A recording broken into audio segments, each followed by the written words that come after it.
Welcome to the Trish and Sarah Wrestling Podcast. I'm Sarah. I'm Trish. And this is our podcast. We talk about wrestling news and various topics from different promotions, primarily AEW, but also New Japan Wrestling, World WWE, and topics from around the wrestling world. Whatever we find interesting, and we hope you will too. We are a proud member of the Social Suplex Podcast Network, and you can find our content on our podcast feed, the Social Suplex Podcast feed, as well as on Twitter and YouTube. Please feel free to like, subscribe, and rate our podcast. It is Sunday, March 17th, 2024. Happy St. Patrick's Day to those who celebrate. And we are going to kick the podcast off today with a discussion of the recent developments in the Janel Grant lawsuit news, which is the article that came out last week from Tim Marchman, John Pollock, and Brandon Thurston, that named the corporate officers 1, 2, 3, and 4 that were named in the Janel Grant lawsuit. They put identities to these corporate officers and then confirmed the identities with the Janel Grant's attorney, Ann Callis. And this was published in Front Office Sports on March 12th. And we did link to this article, so I hope you will go back and read it yourselves. We linked to it on our Twitter account. So the corporate officer number 1 was identified as Nick Khan. Corporate officer number 2 was identified as Chief Operating Officer Brad Blum. Corporate officer number 3 was identified as Stephanie McMahon. And corporate officer number 4 was identified as Brian Nurse, the former head of the legal department in WWE. Brian Nurse was fired from WWE in November of 2020, and Stephanie McMahon first took a leave of absence from WWE shortly before the news of Vince McMahon's NDAs came out. She returned to be the CEO of WWE after Vince McMahon resigned the first time. And then she left WWE again in January 2023, shortly after Vince McMahon returned. After this news came out earlier in the week, the WWE made a statement about the reveal of these names. Obviously, Brian Nurse and Stephanie McMahon were not included as part of the statement because they are no longer employees or associated with TKO and WWE, but Nick Khan and Brad Blum still are. The statement reads, quote, WWE takes Ms. Grant's allegations very seriously and has no tolerance for any physical abuse or unwanted physical contact. Neither Nick Khan nor Brad Blum, prior to the lawsuit being filed on January 25th, 2024, were aware of any allegations by Ms. Grant that she was the victim of abuse or unwanted physical contact, nor does the complaint allege that either had knowledge of such, end quote. Trish, this statement kind of set both of us off a little bit, but I think you more so than me. We respond to these things in different ways, and one way in which you respond to these things is intense research. So, Trish, take it away with some of your research into this statement and the follow-up after it. So this statement is the first comment on the lawsuit since it was filing from WWE itself. There's been comments from TKO, especially in their business update. There's been comments from many WWE talent, likes of Randy Orton, Becky Lynch, Seth Rollins, and also 3 questions in relation to Triple H at the Royal Rumble press conference. But there has actually been no formal statement of any time put out from WWE until this report was released. So in terms of what impact did it have? Well, it actually brought a statement. But the statement has some kind of really interesting things. And it doesn't deny certain things. WWE also denied that a meeting took place between McMahon, Blum, and Nick Khan that told both of them about the relationship between the two. The suit also said that McMahon told her both had voiced concerns to him about it and had asked McMahon if she could be trusted. WWE denied that conversation ever took place. What this reply in terms of this comment does not deny is that there was a meeting or a pathway, basically just in a corridor between Khan and Miss Grant, where he said to her that he knew exactly who she was. Doesn't deny that. It also doesn't deny that Brad Blum carried out pretty much what was a sham interview in terms of the start of her employment, and then Brian Nurse offered her a role in the legal department, which she was clearly not qualified for. So when she came into the company, Blum was aware that there was no way that she should have been there. It also doesn't deny that they had knowledge, at best, of an inappropriate relationship taking place. It doesn't say that they had no knowledge of the relationship or Grant's employment being in link to it. And, they really can't say that because he says, that they put a date on this. So they put the date on the lawsuit of January 25th, 2024. But we know, and this was mentioned in the first Wall Street Journal article, that in March of 2022, there was communication via email to the board around the NDAs. And it was made very clear that when the first kind of press reports went out by the Wall Street Journal, that everybody in the company knew who it was in relation to. So they can't deny that they didn't know of this relationship before that point. So that's why I think there's quite a clear distinction between knowing that this took place. And, this is an illegal use of funds as well. I think that's something that people forget. One of the original kind of allegation was around illegal use of funds of NDAs for these inappropriate relationships. So they were aware of that at the very latest, by March 2022. You then go on to look at, and this is why, getting these names is important, because it's not only that it gives you a human aspect, but also that it allows you to kind of contextualize what has been said and the actions of these kind of individuals thereafter. So, you mentioned what happened with Brian Nurse and what happened with Stephanie McMahon. And now we have Nick Khan and Brad Blum, who are still on the board at WWE. Brad Blum is the Chief Operating Officer. Nick Khan is the President. Nick Khan's also on the board of TKO. So these people are not people that were once associated with the company. They are people that are still very much completely involved with the culture, with the main business operations of this company. But it also manages to look at what happened since. So they say, and this is the key thing I think in that statement, that they had no knowledge that she was the victim of abuse or unwanted physical contact. But the Wall Street Journal article that came out, the second article that came out in July of 2022, said the following. So, first of all, in terms of knowing about other allegations of sexual misconduct, it straight away mentions the settlement including a $7.5 million pact with a former wrestler who is alleged that Mr. McMahon coerced into giving him oral sex and then demoted her. So we have coercion to a sexual act and then demotion in relation to that.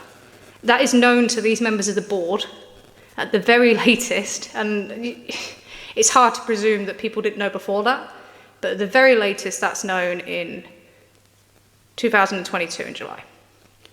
In the Wall Street Journal article in relation to the Janel Grant case itself, it says, and I quote, "The Journal previously reported about a $3 million hush pact reached in January between Mr. McMahon and a former WWE paralegal with who he allegedly had an affair, citing documents and the people familiar with the matter. WWE's board is investigating Mr. McMahon's agreement with the former paralegal and a 2018 deal with the former wrestler." So we now know that in 2022, in July, if we go back that far, they were investigating the Janel Grant situation. Yes. So they were fully aware of it. The board would have been fully aware of it. And that includes Stephanie McMahon, who had just returned to the board at that time. It goes on to say the board is also investigating allegations that WWE executive John Laurinaitis had a sexual relationship with the same former paralegal, according to people familiar with the inquiry. And then, this is kind of the killer bit. So he says that they have no knowledge of anything beyond kind of a relationship, right? Nothing, no abuse, yes. Nothing like that. Okay, Correct. Up to this year. That's what he's saying. Okay. So, that Wall Street Journal article describes the emails sent to the board on March 30th of 2022. Viewed also by, and these emails were viewed by the Wall Street Journal. And they allege that, quote, Mr. McMahon increased the woman's salary after he began a sexual relationship with her. The email alleged that Mr. McMahon gave her like a toy to Mr. Laurinaitis. It also says that in these emails, it alleges that he and Mr. Laurinaitis took advantage of her. So if you don't know of anything that suggests anything untoward or unwanted kind of physical contact, surely you do when you read that article or you read them emails, because these emails allege that they took advantage of her. That's the quote. And he gave her like a toy. That doesn't suggest a consensual relationship to me. I think this is brutal, right? And I think the gave her like a toy language was something that jumped out at a lot of people when that article came out, right? But my suspicion is that the WWE statement is relying on a very narrow definition of abuse and unwanted physical contact, right? Like, it's stunning how confident they are that none of this will be questioned.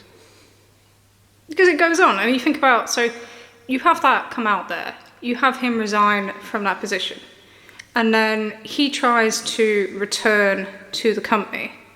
And on 27th of December of 2022, the board vote unanimously to not allow him back in the company. And that includes Nick Khan, it includes Brad Blum. And they cite, especially the letter that they sent to Vince McMahon, there were things that they knew that had not become public from the internal investigation. So that internal investigation that they said back in July included into what happened with Janel Grant and the NDAs. And also that they thought that it was bad to bring him back when the SEC was also investigating him. Anyway, and that the investigation, the legal investigation, has been referenced by TKO as well in their kind of business proceedings as a risk to the finance of this company. So there's so many things that suggest they're aware of more, that it's almost laughable to suggest that they weren't. Yeah. And when they said when they wrote to him, it wouldn't be in the best interest of shareholders for you to return to the company. Vince forces his hand because he has the voting share with the shares, and he comes back. But Stephanie McMahon resigns straight away after saying, I'm going to stay around. He stays around and basically becomes the man running the company. He's now the sole CEO. So he did benefit from it. He benefited from that change there. And, probably the most... We're centering on Nick Khan here because probably the most public comments on anything to do with Vince, not made by Paul Levesque, were made by him on the Bill Simmons podcast on the 18th of the 1st, 2023. So Nick Khan did an interview with Bill Simmons, and his comments on Vince McMahon were something, and they're quite long, but I think this is sort of an important to read, so I'm going to kind of go through them. So bear with me as I do this. I will break them up a little bit. So the first part, quote, and again, this is Nick Khan talking to Bill Simmons. Quote, from the inside, it is not that insane to me that Vince came back. Again, the word inside. When you're on the inside, you see things that might be coming and know what might be coming. My thought has always been that there's always been one boss at WWE, and it ain't me. Vince is obviously the founder, creator of the company. He's also the controlling shareholder, which is, as you know, not a work term, that's a legal term. So it was always my point of view, Stephanie's point of view, that at some point he would come back. I think the way that he played it, to me, was smart, Bill. He went away for 5-6 months, which maybe the audience seems to like when somebody does that, and he came back and took control back of his company as the controlling shareholder. It is a publicly traded company, but with that controlling share, it gave him a lot of authority, and he used it, and I applaud him for doing that. The second bit goes on, so that was a break, and then there's a second bit. Quote, I think that for somebody like Vince, and you and he are both two different people, this is again Nick Khan talking to Bill Simmons, who was, if you're not aware, has founded his own media company. You and he are both two different people. You're both founders and CEOs, and I think different than regular founders and CEOs, so consider me for this moment in time a regular CEO. There's something about the founder CEO that sees the vision, sees the future, can get there a moment in time before others can, and then everyone else catches up. I think it's the same for Vince as a founder CEO. It's his company. So to me, WWE is Vince. Vince is WWE, and we're going to do the best we can to keep building the company, End quote of that particular section. And then the final section, which again I think is important.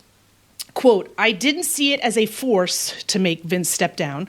I think Vince saw the tonnage of things that were coming at him and us, and he thought, one thing he's always said, and you know this as a longtime fan, I'm also a longtime fan, he'll do whatever is best for business. And I think at that moment, whether it's bringing the Ultimate Warrior back 20 plus years ago, or whatever that might be, I think at that moment in time, he saw what was best for business, and that was for him to step away for a while. So he did, and he really did step away. There's no, hey, why are you doing this? I wouldn't do this.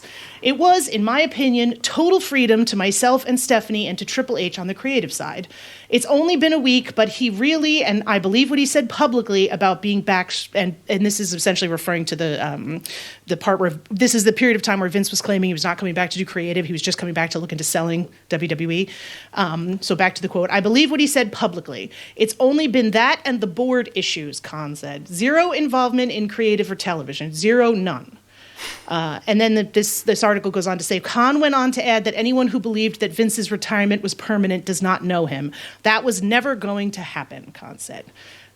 So those are the quotes from Nick Khan's interview with Bill Simmons, and I do appreciate WrestleZone for the transcript of that, but yeah. It's pretty incredible when you hear it to think how there is absolutely no relation to thinking about the victims or the allegations. And we've listed, there were several allegations, including the allegation with Rita Chatterton, the one with the massage parlor in Florida. So it wasn't just like it was the Janel Grant case. And there's definitely an effort currently to, even though it's said that a number of people have been interviewed by the federal authorities, especially in New York, there's an effort to kind of make it around just this case, which is kind of interesting. And also, Scott, sorry. No, I just, the part where, again, if you want to take the most charitable interpretation of what Nick Khan might have known at this moment, right? Let's take the most charitable interpretation of that and leave a lot of the details of the Janel Grant stuff and from her lawsuit totally off the books. At this point, Nick Khan is aware that Vince McMahon was under SEC investigation and was still under SEC investigation for using company money to pay NDAs to keep women quiet about sexual relationships that he was having. Again, even if you want to assume for a second that he believed all those relationships were consensual, which I think, it certainly boggles the mind, but again, we're being charitable here, we're being, But he's aware that it's allegations that the relationships were not consensual, because they were in the Wall Street Journal articles in 2022. Yes, that certainly seems to be the case. And with the Janel Grant situation, she's making the claims in the Wall Street Journal article from the emails that were sent to the board in March of 2022 that she was handed to John Laurinaitis like a toy, but then also that they took advantage of that. Both men, Vince McMahon and John Laurinaitis, took advantage of her, quote unquote. Right. That's where it doesn't add up. So you say that you have no knowledge of any kind of unwanted physical contact, but there is public information on that in July of 2022. And, and I thought it was interesting because you think, right, okay, so why didn't he stand up, or why didn't Brad Blum stand up when Vince McMahon came back? And I thought Dave Meltzer's quote on Friday was interesting about this, because they look at it as in terms of kind of the old school wrestling mentality, and they talk about the kind of culture. But he says, the reality is that it being McMahon's company, as shown by his power play to return early 2023, after the board of directors had voted unanimously not to lay him back, that everyone, even Khan and Blum, would have been powerless in their roles to have McMahon removed from the company.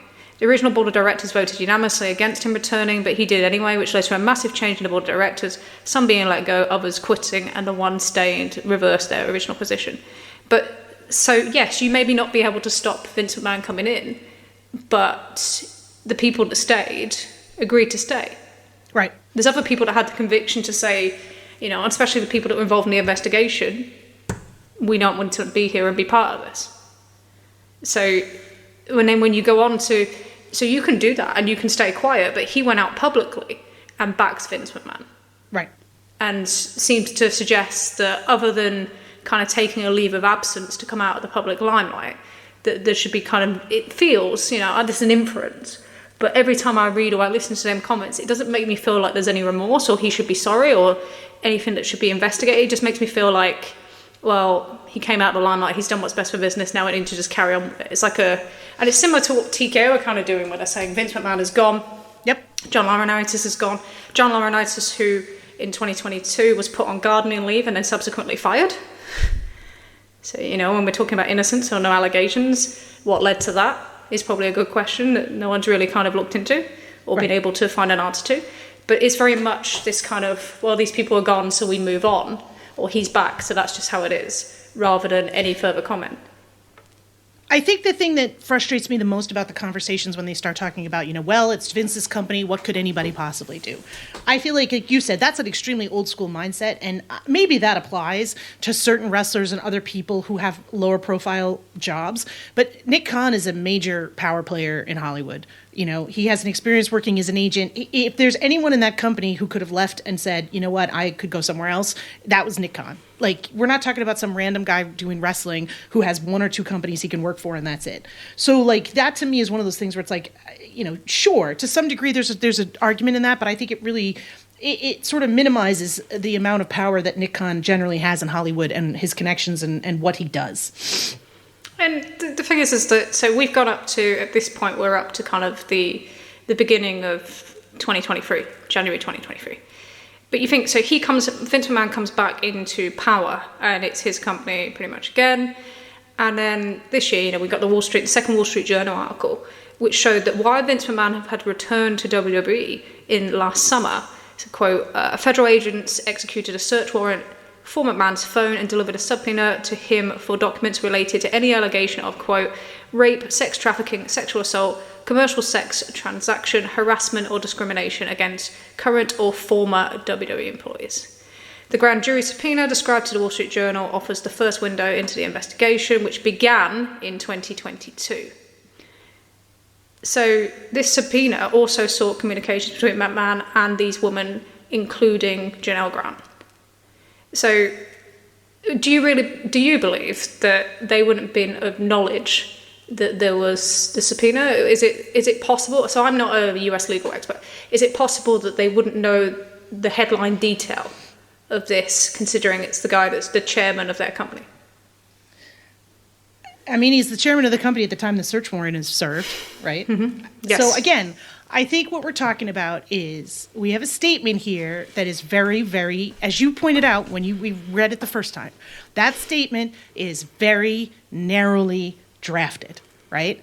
Nick Khan nor Brad Blum were aware of any allegation that she was the victim of abuse or unwanted physical contact, right? And I think that, this is one of these things where it becomes very tricky, right? Because at what point does there have actual hard concrete evidence? And I think you and I can sit here and you've done an amazing job with pulling these things together and putting a picture together. But like at the end of the day, we can say that it's reasonable to suggest from this evidence that would seem surprising that this would be the first time that they would have heard of this.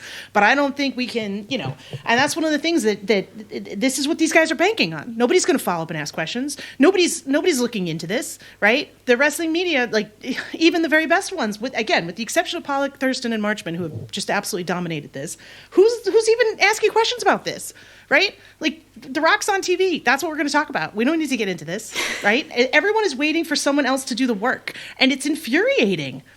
It's infuriating, as you said, they raided his house on allegations of sex trafficking, and yet everyone is like, well, we had no idea. Yeah, the reason that they call into question this is that, he says that they're not aware of, or WWE say they're not aware of any unwanted physical contact. But that first article from the Wall Street Journal suggests that through the emails, they're all aware that allegation that she was passed around like a toy. They're all aware, or passed over to John Laurinaitis, as a toy. And also the allegation that they took advantage of it.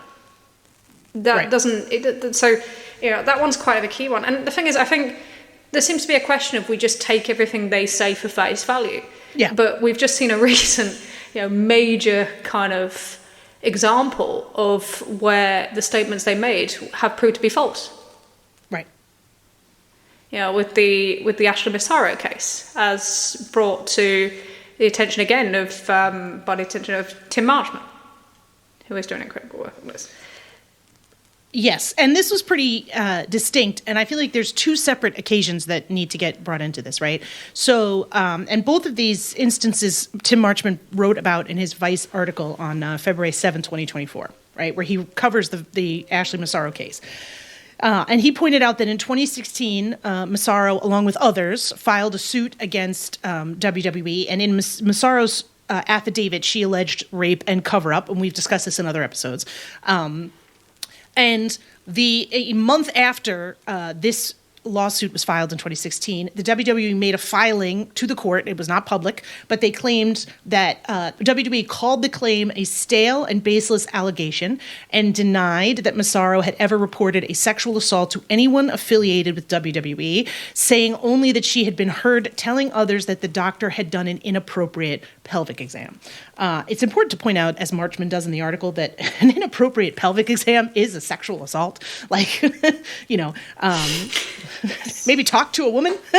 You'd be surprised. And the second denial from WWE was a public one. So after Massaro passed away in 2019 and her affidavit was made public, the WWE issued a public statement saying that at no time was Vince McMahon or the management of WWE ever informed by Ashley Massaro or anyone else that she had been sexually assaulted, drugged, raped, or sodomized by a military doctor with a nurse standing guard while on a goodwill tour in 2007 to a U.S. military base in Kuwait. And Marchman goes into detail about how this can't be true, since in September of 2023, there was an Ashley versus WWE podcast on Audible, and Ferdinand Rios, who was a WWE doctor at the time in 2006, confirmed on that podcast that this was known. He was clear that the details were somewhat unclear in his memory, but he recalls that Massaro told him about the rape after returning to the U.S. from Kuwait. He said it was fairly widely well known within the WWE at the time, and at some point Johnny, a.k.a. John Laurinaitis, heard about the allegations in general that Ms. Massaro claimed she had been assaulted in Kuwait. And Laurinaitis' lawyer, in an email to Tim Marchman in February, confirmed this and said, yes, that's true. And then said that as to whether McMahon found out about the allegations, Johnny does not, Mr. Laurinaitis does not know. So again, we have a situation in which there's a sexual assault allegation or an allegation of sexual assault rape, and the WWE flat out denies that they knew about it and are immediately contradicted by a bunch of other details. So, this is not a new thing. And that means that, when people say, why are you questioning the validity of such a statement? Why are we not just taking it as kind of, not fact, but as in, this is the WWE statement? It's because it's not always been truthful. And we've got recent examples in a similar setting or in a similar topic that show examples of them looking to protect the business, quote unquote. So I do think there is validity in going through and having a look at what's happened and the context. And that's the thing. So when we get these names, it allows us to establish context, to look at other statements that people have made, to look at other actions, to look how other things have been interpreted in a way that you can't do when you just have the name, corporate officer number 1, corporate officer Correct. number 2, corporate officer number 3. It also allows people to continue to kind of look into certain things, and it gives you an idea on if this does go to discovery, who is going to be involved primarily in some of these things, where could this impact? And I do think that the fact that it even drove WWE to make a statement for the first time since this lawsuit was filed was quite a big step and indicates how they see it in terms of importance. Yeah. And and it's one of those things, because people keep saying, right, why are you keeping on at this? Why are we following each development? Why are we pushing on with this? And it's because there's another quote in The Observer last week, and it said, some vocally believe a complete house cleaning is needed because of the sins of the past that higher-ups were aware of and either ignored, expressed concern about, but in the end were powerless to do anything about it because it was Vince McMahon's company. Well, now apparently it's no longer Vince McMahon's company. But all these people that helped to ensure that the culture stayed as it was, or stayed as Vince wanted, or turned a blind eye, they're all still there. Well, a lot of them are still there. And you won't change this culture. We're not going to change the power structure of wrestling, the way women are viewed in wrestling, the way kind of abuse has been tolerated consistently in wrestling, unless these things are followed up on and it feels like there's actual consequences. Right. Otherwise, people will just shy away from it, move on, and we'll sit here and talk about the Rock concerts every week. But nothing will change. And these things will continue happening. And when they come out the next time, people will just go, oh my God, I can't believe it's happened again. Rather than, what can we do to change this? I also think it's an important point, contextually. One of the other things that was in the Observer this week was talking about Mercedes Moné's contract with AEW and potential value associated with it. And one of the comments that was made by another woman in the industry was how, regardless of the dollar figure, anything quoted would make her one of the most highly paid people in the industry, and how women are considerably underpaid in wrestling compared to their male counterparts. And I do think this is especially more of an issue in WWE, where the women are bigger draws, I think, statistically than in AEW, but are not making as much money. And, if you're Becky Lynch, if you're, like you said, Ronda Rousey, you've made cases for all of these women in terms of the kinds of draws they are. Like, why aren't they making more money than like a Randy Orton? It's that alone will get me crucified by a segment of the fan base. But I think it's an important thing. Like, again, all of this is all of this paints a picture of an organization and a culture. And I get that that's not a comfortable thing, and nobody wants to think about that kind of stuff sometimes, and things are awkward and uncomfortable. But I think, like you said, putting the names together, and I also want to point out, and we tweeted about this when it happened, but Rich at Voices of Wrestling and Brandon Thurston at WrestleNomics both posted articles where they essentially inserted the names into the lawsuit language, so that instead of it reading Corporate Officer 4, you could read the names that have now been confirmed and get a better sense and a fuller picture. And I recommend reaching out to both of those. The Voices of Wrestling stuff is usually paywalled, but this they kept open to everybody, which good for them. But yeah, it's, if you're saying we really can't talk about this or there's not much more to say, like, I think it's pretty clear from the last week that there is more to say, and there is more reporting, and there's more analysis, and there's more discussion that could be done. And if you're not doing it, you should be questioning why you're not doing it.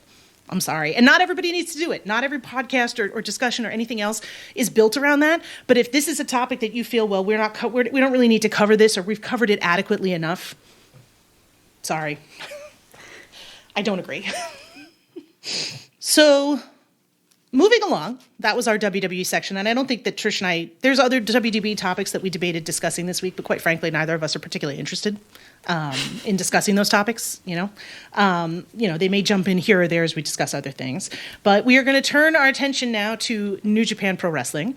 And we had another listener question, which just makes us ridiculously happy on so many levels. But this was an email from listener Mike Stitches. He asked us, how do you feel about the current state of New Japan now that Ospreay, Okada, and Tama Tonga, one of those things is not like the other, now that Ospreay... Just a little levity here, folks. We went hard on the deep stuff. We're going to have a little bit more fun with the rest of the show, I think. Now that Ospreay, Okada, and Tama Tonga have left, how do you feel about the current state of New Japan? Do you think things are heading in the right direction? Why or why not? So we're going to kind of open this up, and I think the other interesting thing to talk about, Trish, is that you, and I start to say this, and I get very excited. Trish was in another country, and unfortunately, for me, Trish is always in another country, which quite frankly sucks for my personal life. But Trish was in a different other country and did a trip to Japan where she actually got to go to New Japan Pro Wrestling shows. And I think this is an ideal time and an ideal kickoff for you to discuss it. So what are your thoughts? I'm going to piss so many people off in this section. And I know it. Because I think the way that I consume New Japan Wrestling is maybe not the same as the way that a lot of the kind of major voices consume New Japan Pro Wrestling. And that's good, because we all consume wrestling differently. We all find things that interest us in different ways. And if we didn't, every company would be cookie cutter and exactly the same. And it's the variation, something that we always like in AEW. It's the variation, the different styles and the intermix of that makes promotion so interesting. And it was kind of a very interesting show to go to. So I went to the anniversary show at Otter Gymnasium, which drew a crowd which people don't believe, but it's very, very funny. of 3008, which was the highest crowd in Otter Gymnasium since the beginning of 2020, when Tetsuya Naito was also the champion. You've been waiting for my Naito round all week. It's coming. And it's a beautiful building. But also, it was nearly full. And what people can't seem to kind of get their head around is that last year in the G1, Okada and Ospreay were there, drew 700 less. The New Year's Dash last year drew, I have this one somewhere, 2,713, so 300 less, and actually less than this year's New Year's Dash at Sumida, which was 2,910 sold out. So it's kind of like, okay, because it was Tetsuya Naito versus Sho. And House of Torture. Yes. So let's get into it. You want to talk about controversial? Yeah. House of Torture are what they are, and there has always been a dominant heel faction in New Japan. Whether it was Bullet Club, now it's House of Torture. I'm sure you can go back and back and back. And there's always been, Bullet Club weren't exactly, without heel tactics at times and overrunning the ring, and it's happened. So that's not untoward, I think, in Japan, but I think there is a huge differentiation between East and West in terms of reception to them.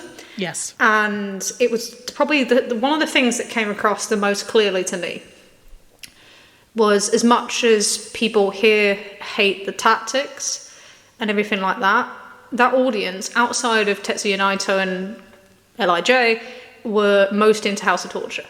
And it's so weird to watch, because we have this kind of premise that everyone should hate them and we hate this kind of thing. But because, the baby faces never kind of get there.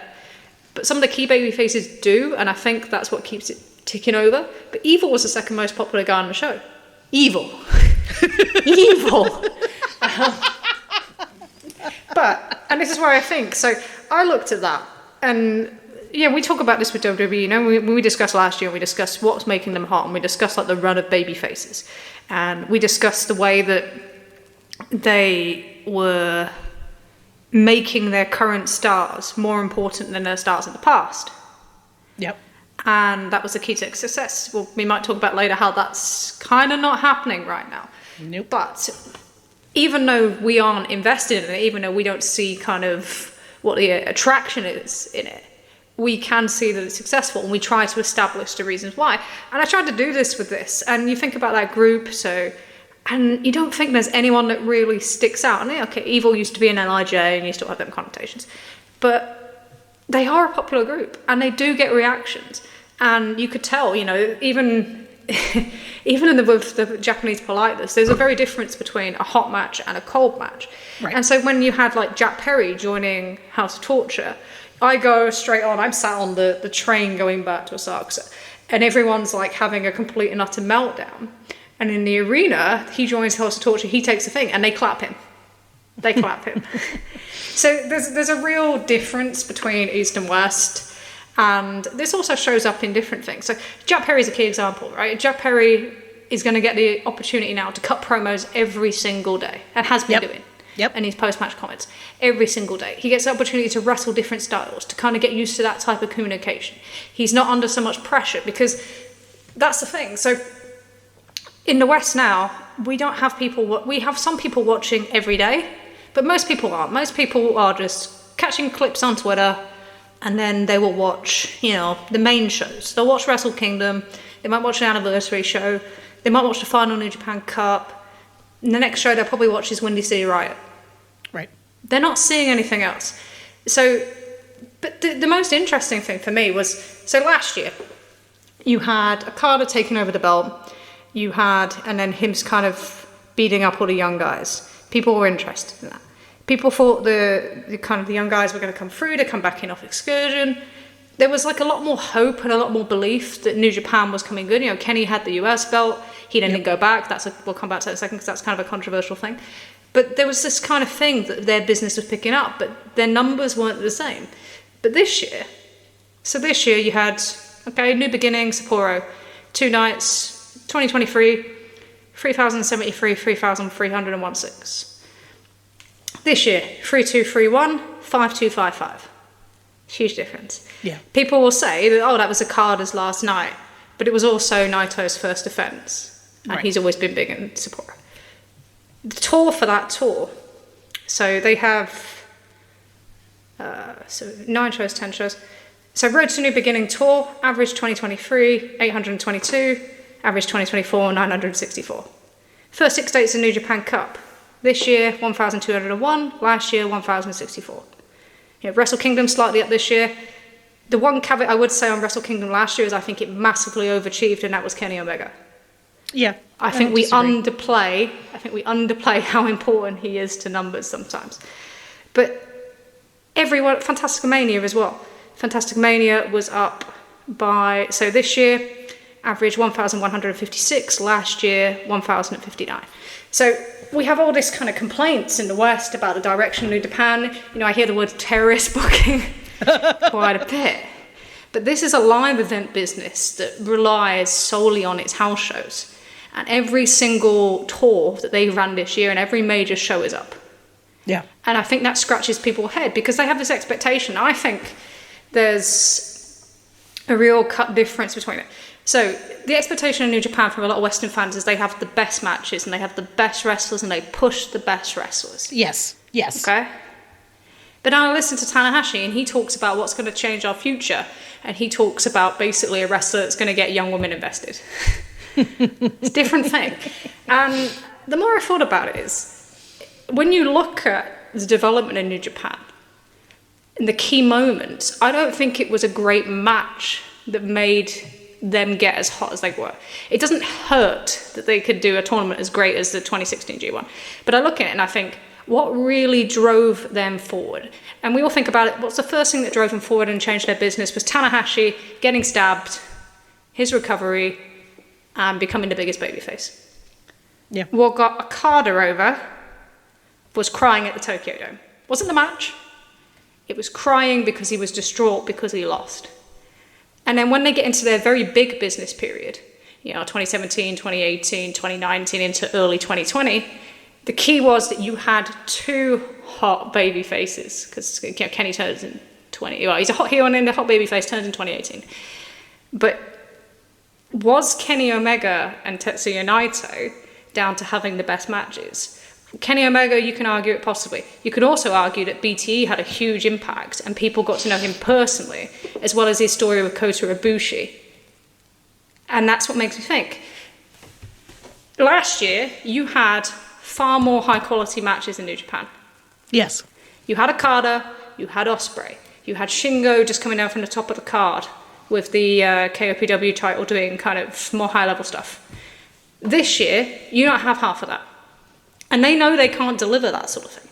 They're not talking about doing that to increase their numbers. They're talking about doing kind of more big matches, more title matches on house shows. They're talking about more people to appeal to the demo that really got them moving, which was younger women. That's the underrated thing. That was the demo live that got them, they definitely, in their shows, they have the higher percentage of women in the crowd that I've seen at any show. And that's the thing. So we look at it, and you see a lot of pundits in that looking at it and say, for New Japan to grow, they need to support the best wrestlers. But I don't think that's ever been the case.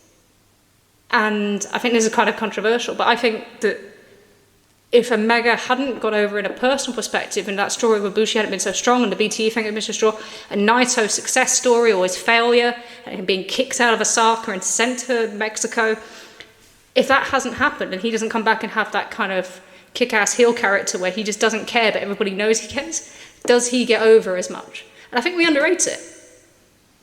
I think to toot our own horn, I don't think you and I underrate it. I think it is. Well, this is where you and I once had an argument about sports presentation, right? And I said that there were times where I felt that sports presentation was code for shit girls don't like, right? Like stuff that we're not like, and you kind of disagreed with me, which in justifiable. I saw your points valid, right? And but I do think there's a Western fan that thinks that pro wrestling in Japan is just about the matches, just about the good wrestling. There's no storytelling elements. There's nothing there. It's just pure, right?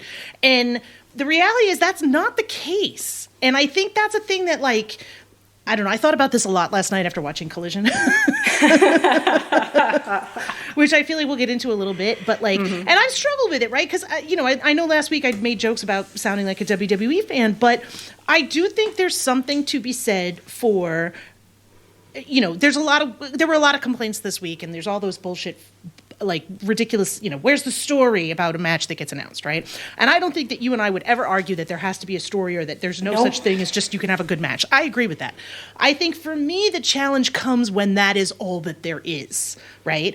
And that was something that I genuinely felt last night watching Collision, where I was like, these are all great. Why do I care, right? And I'm not trying to like, clearly there was there weren't even like the beginnings of a story. Like sometimes they announce a match and you're like, oh, this is the start of something, right? It didn't even feel like there was anything of that on Collision last night. And that's, I think, why we felt like it was important to talk about this topic a little bit, because it does tie in a little bit to our AEW conversation. It does tie into part of the conversation about why WWE is so successful right now. Like, there's got to be some juice with the squeeze to torture another metaphor.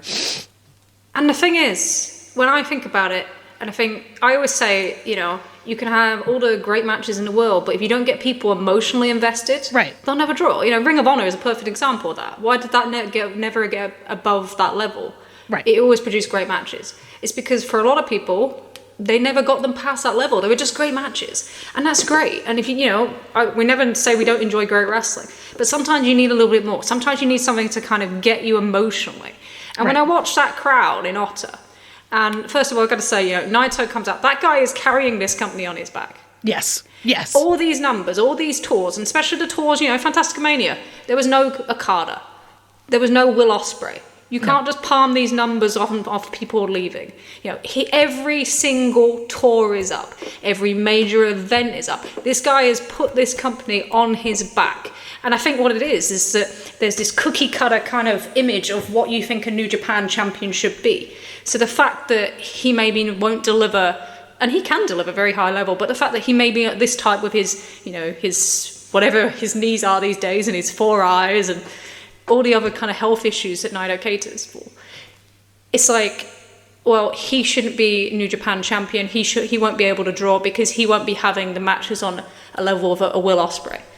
But that doesn't matter to these people. No. And it clearly doesn't matter to these people because it's in here, and when you go to that show, you can have Shingo on the card, you can have Zack Sabre Jr. on the card, you can have these wrestlers that people think are stronger wrestlers in ring, but they don't react to them the same.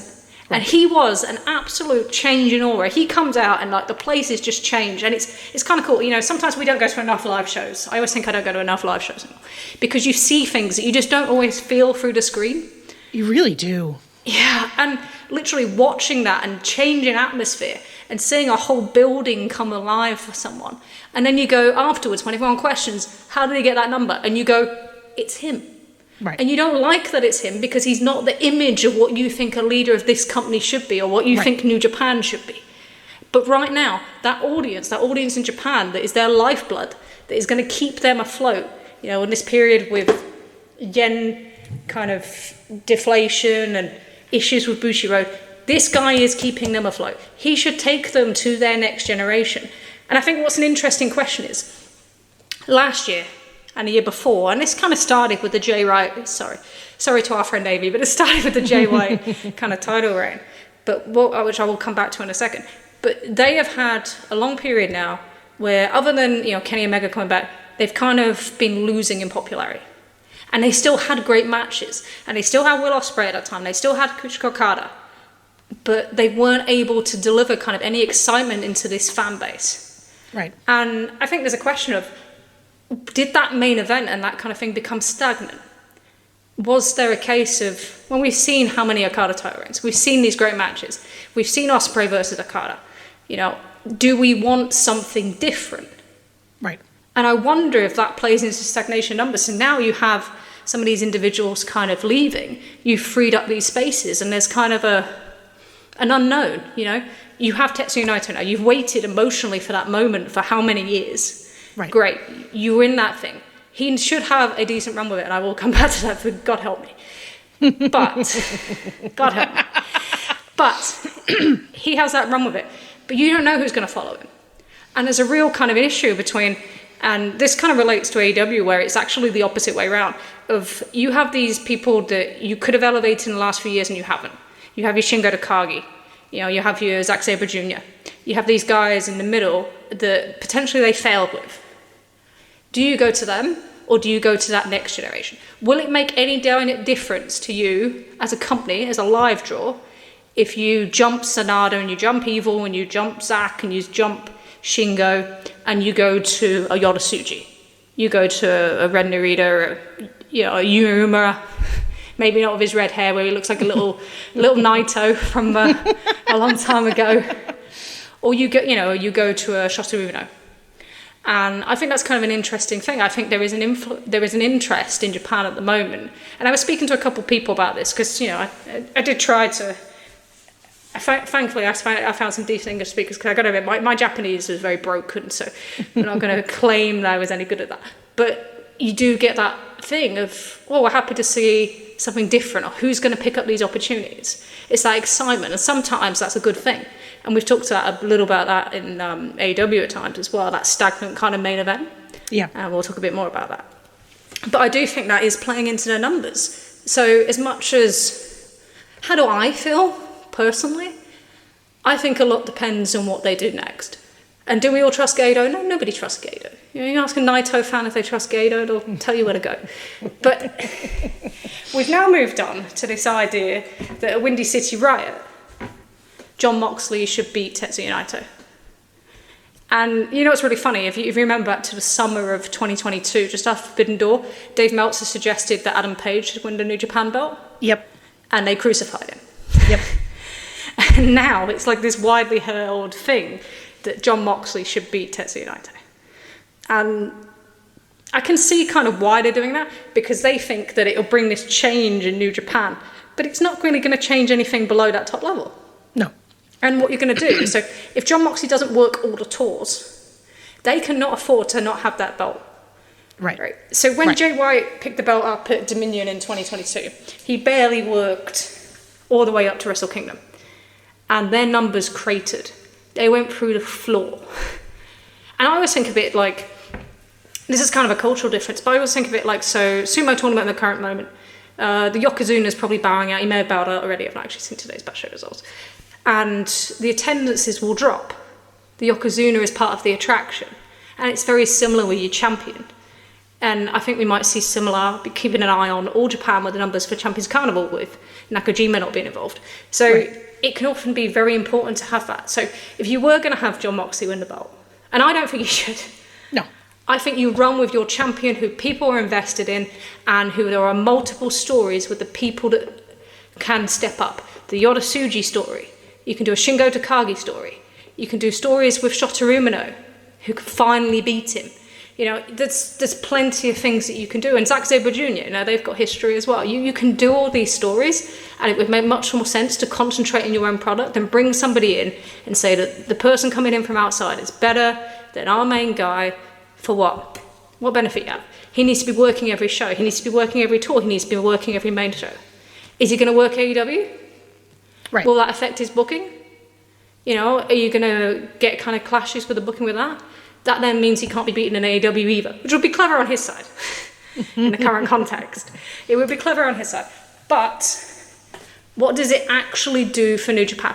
And the only thing I could say is that possibly if you wanted to do the Hiroshima show, in the baseball ground that Naito talks about, and you wanted him similar to what they did in the summer of 2020 with the Evil win just so Naito could get it at Jingu in Summer Struggle. You can do that, but I just don't think that long term or even short term it would be as beneficial as people seem to think it is. But I think it's what it is that they want that top end to change, or they want something different. And I like the idea, you do Jon Moxley putting over Shota Umino, but then what do you do at Wrestle Kingdom? Right. Because if that event doesn't involve Tetsuya Naito, they ain't selling. And I still have someone say, if you could get Kenny back over, you could do Kenny and Naito, but it's not that easy, and you want him to put over somebody, right? Whether it's Tsuji or anything like that. So I'm quite worried about that prospect. I don't think, whoever gets the New Japan Cup doesn't really make much difference, because Sakura Genesis, week before Windy City Riot, it's like a false dawn sort of thing. Yeah. And I wouldn't be surprised if they ran an evil Naito match and it drew far more than people think it did. Yeah. I absolutely think it will. I think that match will draw far more than anyone thinks it will, because it's different in Japan to here in terms of the perception of House of Torture. And it doesn't make them a main event draw. It doesn't make Evil some big, massive draw. But people enjoy that act. And the big thing with the show match was that it wasn't overdone. So a lot of the other matches, it's completely overdone. It takes over the match. And the way that Naito structured that was most of the interference was around the end, and it was run off, and it was a couple minutes, straight into the finish, bang, there you go. So there wasn't this kind of sinking feeling of having this constant interference. It actually worked quite well. And maybe that's his influence, because he can kind of answer, say no, he can do all the sort of things that other people can't. Yeah. But I do think there's a huge difference. And, do I think the match quality is the same as it was a couple of years ago? No, but is it interesting to see what comes next? Yeah, I think so. And sometimes that freshness it's not a bad thing.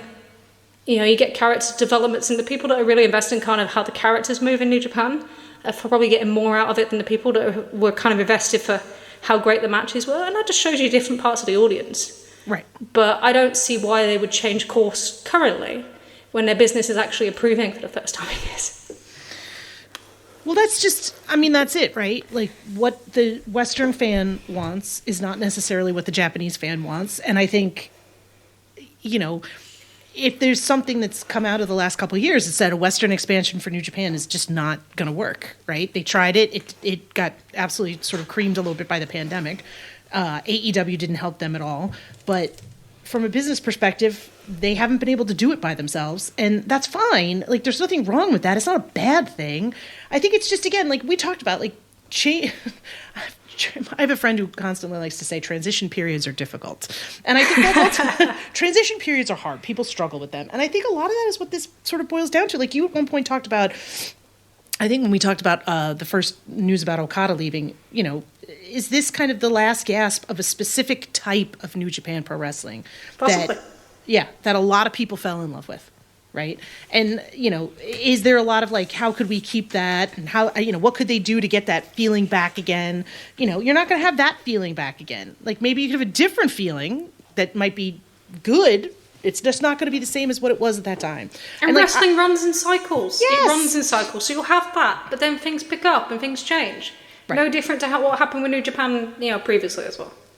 If anybody would go to Japan and actually do a tour, it's Jon Moxley, right? But at the same time, I'm kind of with you, where it's like, it's one thing to fantasy book it and be like, hey, that'd be really cool. That's one of my favorite wrestlers. I love it. And there's no issue with people doing that because they think it would be fun. But the people who are trying to make serious arguments that this would be best for New Japan, I kind of raise an eyebrow at that, because it's hard for me to see it.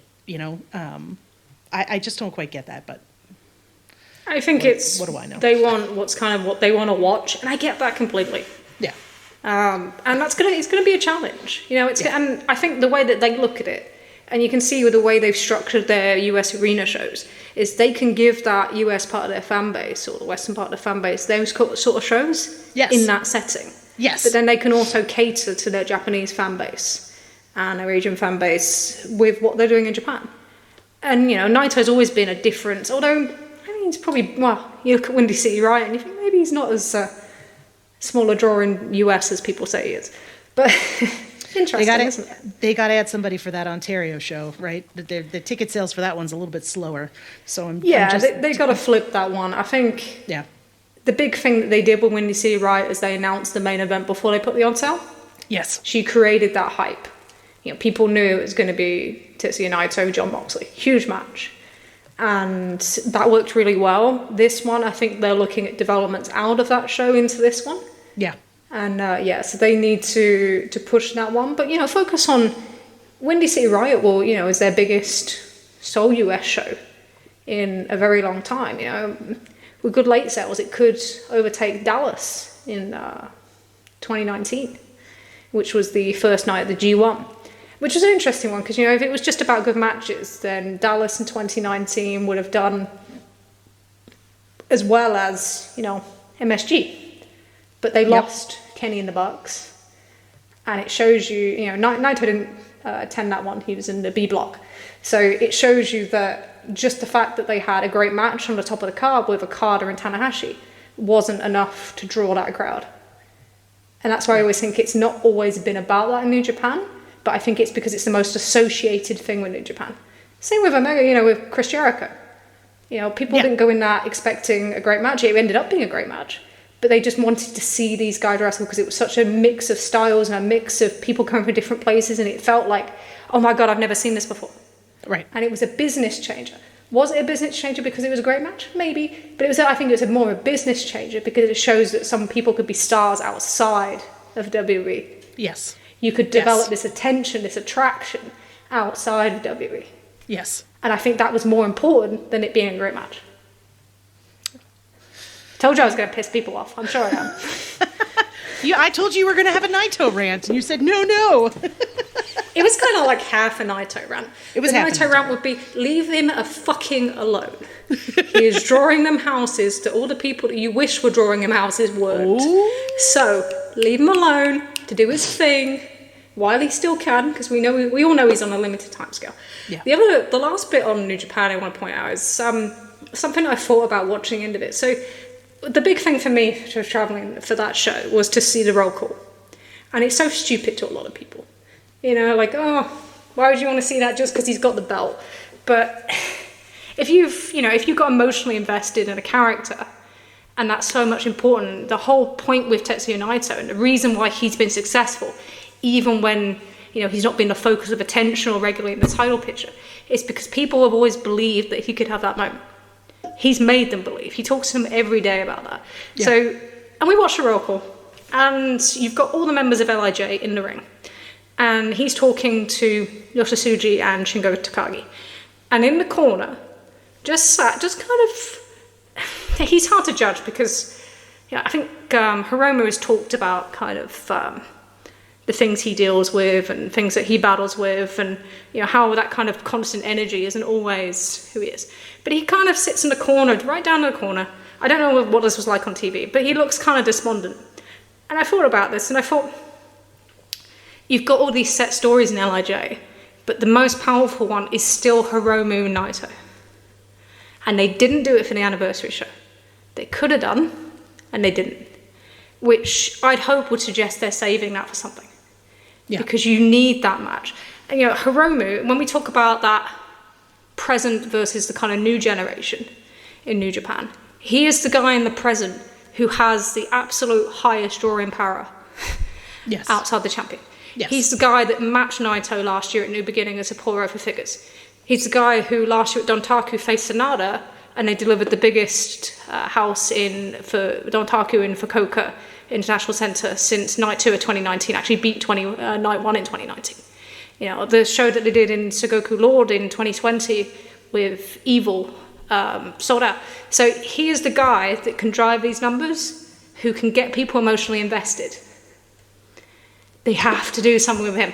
Him sat in that little corner, and I thought, God, I hope this is a story. I hope he's thinking about, you know, I'm watching everybody in my faction move forward, move towards this belt, and I'm just sat here. Yep. What am I doing? And I think that's such a key one. And it was, that is a Wrestle Kingdom main event, just like that. You don't need to do any work. No. None. No. He wins a G1, he does that, you can tell, and I hope there's nothing else to it, and that's what it is. But that's where you saw that anniversary lineup, and you think, there has to be something sat there. That has to be sat somewhere in the background in somebody's mind, as in, this can make us money. And maybe I'm a fool for this, you know, maybe it's false hope, and maybe they're never going to do it. But, yeah, I watched him for about 2-3 minutes, and I thought, this is interesting. Like, and he's normally so high energy, you know, stealing caps, running around. Right. He's like the human equivalent of one of my rabbits. So it was very interesting. But yeah, I watched him for like 2-3 minutes. But it was good, you know, and I think the more cultures you can experience and the more kind of people you can talk to, and wrestling fans from different kind of parts of the world, and people see things differently. And I think we all get kind of in our little bubble, you know, we get in our bubble of what we enjoy or what we think works, or anything like that. And it's always good to have that challenged.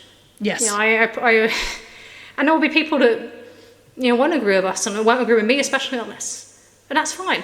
You know, tell me exactly why you don't agree. Like, let's figure it out. Let's see if, you know, I can see things differently, or I can see a different path, or, you know, if you think Jon Moxley should be Tetsuya Naito, tell me why. You know, tell me all the good reasons for it. I'm not against it completely. I'll tell you why I don't think so, you know? So. We like discussion. We're big discussion fans here. Except if you tell me Tetsuya Naito is not to draw, and then I will not be discussing anything with you. No. Do you remember when he got into the Hall of Fame, in Dave's Hall of Fame, and like him and Ibushi, and Punk didn't, and people were like, he doesn't draw as much as CM Punk, and I nearly wrote a whole spreadsheet. Don't come at us with fucking questions about that. This is where you I don't know. Sometimes you just feel bad for dudes. Like, I feel bad for dudes a lot of time, and sometimes I just feel bad for dudes that it's like, you could be emotionally touched by something, and I know that's not the case for every dude, and I know there's a lot of dudes that feel that way about wrestling, but sometimes you listen to dudes talk about wrestling, and you're just like, you know, and this came up a lot with the Punk stuff, and we had a friend who, like, eviscerated, you know, this argument, but it was very much like, you know, elite fans, aka girls, are emotional and parasocial, and Punk fans only want him back because they're logical and business oriented. We don't care. It's just, it makes the most sense for business. And I was like, well, you do care. It doesn't make sense for business. I provided you with the arguments as to why it doesn't. You're the one being weirdly parasocial. Like, I don't know. And sometimes I think some of this is just like, and I feel badly, and I do think this is the case for, it's not gendered, but just have an unabashed love of something. Have an irrational love of something, and don't be afraid to say, this is my irrational love of this. And I think that's a thing that, like, you see this so much in wrestling where people feel like they have to justify why they like someone with business numbers. And it's like... We do it at times. Oh, we do. Listen, we do it at times, but our argument is not why we like the person. Our argument is usually why the person should be on TV more. Sure. You know, like, I think Chuck Taylor should be on every episode of Dynamite for a solid uninterrupted 20 minutes, right? Do I think that would make the most business sense? Probably not. But, like, quite frankly, that would be my ideal Dynamite, would be a 20-minute Chuck Taylor segment every week. You know? Dalton Castle's my version. Right. Yeah. We all have that guy. And I think sometimes it's okay to be like, this is my, you know, it's okay to say, I like this, and I don't have to have a reason why I do. I just do. And I think that we as wrestling fans would be sometimes better off if we remembered that we're not making blanket objective statements. We're making personal subjective statements. And, you know, you and I probably could benefit from that. Sure. No. But on that one, you know, I went to that show because I wanted to see that roll call, and I wanted to see Tetsuya Naito live as a champion. Yep. And I didn't care about anything else. I didn't care if it was a great match. I didn't care, you know, if there was weird shenanigans. I just wanted to have that moment because my investment in that character and that journey and the things I associate with. Because often when you follow somebody's journey, you probably associate with things in your life as well. You take key moments and you remember where you were and things like that. And that's why I went. I didn't go for anything else. I'm not going to pretend I did. I'm not going to pretend that I just went to seek out all business. And, you know, I got to have some very good conversations and learn quite a lot, and especially in terms of, you know, how it's beneficial to not be tied to some companies in terms of you can make work in the US, so you don't have booking issues, that sort of thing. You can earn more money. But the key for it was I went for my enjoyment and what I wanted out of it. Yeah. And maybe that wasn't what other people wanted out of it. It definitely wasn't, judging by my Twitter half an hour later.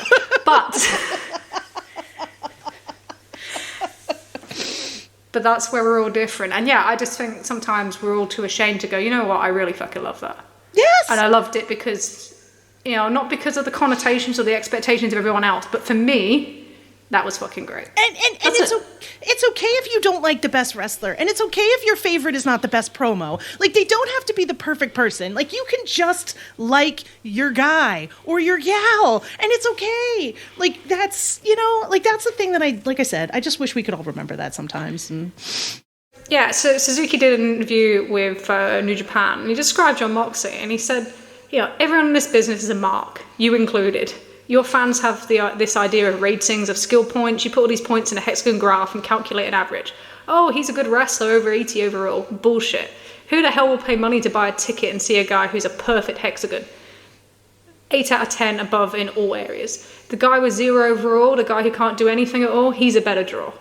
And the interview said to him, Moxley's a unique breed, organic, you mean, real. And Suzuki says, why is Lance Archer popular? Why does Zack Sabre Jr. have the support he does? Because there's stuff they can't do. Nobody in this goddamn business understands that. Wrestlers don't understand that. Trainers, people teaching these kids don't understand that, for crying out loud.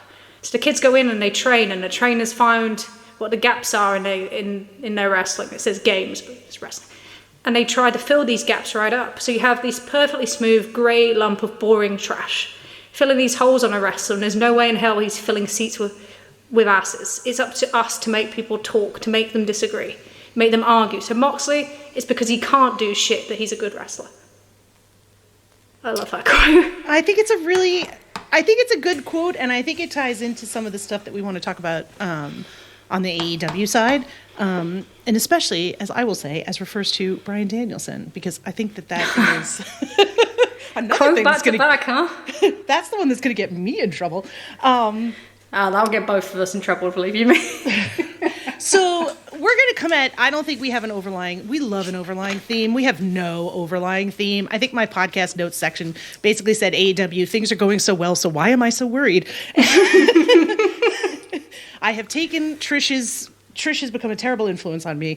There are a lot of amazing things in AEW, and we're going to talk about them, and I really do want to fix on stuff I like, because just as Trish went to Japan, I went to big business, and it was awesome. It was awesome, and we want to talk about that, but I do also want to talk about some of the stuff that we're sort of like, right now. So we're going to kick this off with discussing Danielson, because Bryan Danielson was at South by Southwest and did a panel with Tony Khan and Britt Baker, and one of the quotes that came out was about him and championships, right? Which is something that gets discussed all the time. Why hasn't Bryan Danielson won a championship in AEW? And Bryan Danielson's quote was, quote, and the idea is to pass on the stardom that I've been given to try and pass that on to the younger wrestlers. I've had some people ask me or say to me things like, Bryan, you should be champion, or you should have been champion, or you should have been this, or you should have been that. And the reality is to me, no, the champions that we've had have been great.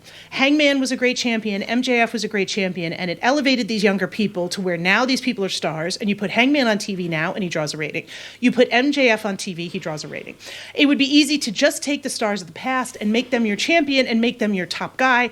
That is the easy way. It is much harder to take somebody like MJF, who hadn't been on national television, and turn him into a star that draws ratings. That was my bigger goal, is to transfer stardom from one generation to another.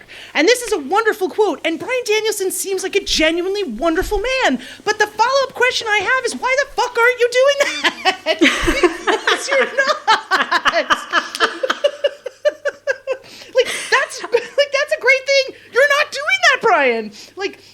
And I think the example I can best use is to talk about Eddie Kingston and the Continental Classic and the follow-up match that they had at Revolution, which was Eddie versus Bryan Danielson. Okay? Phenomenal match, tremendously emotional, loved the match, loved the follow-up. I was sort of mad this wasn't on TV, but there was an incredible follow-up promo afterwards where Eddie and Bryan were speaking to each other in the trainer's room, and then Eddie left, and Bryan talked about how he had to truly change himself because he realized that he wasn't fighting the idea of Eddie having changed. He was fighting the idea that he himself, Bryan Danielson, had changed. It was probably the most emotionally available that Bryan Danielson as a character has been to me since he showed up in AEW.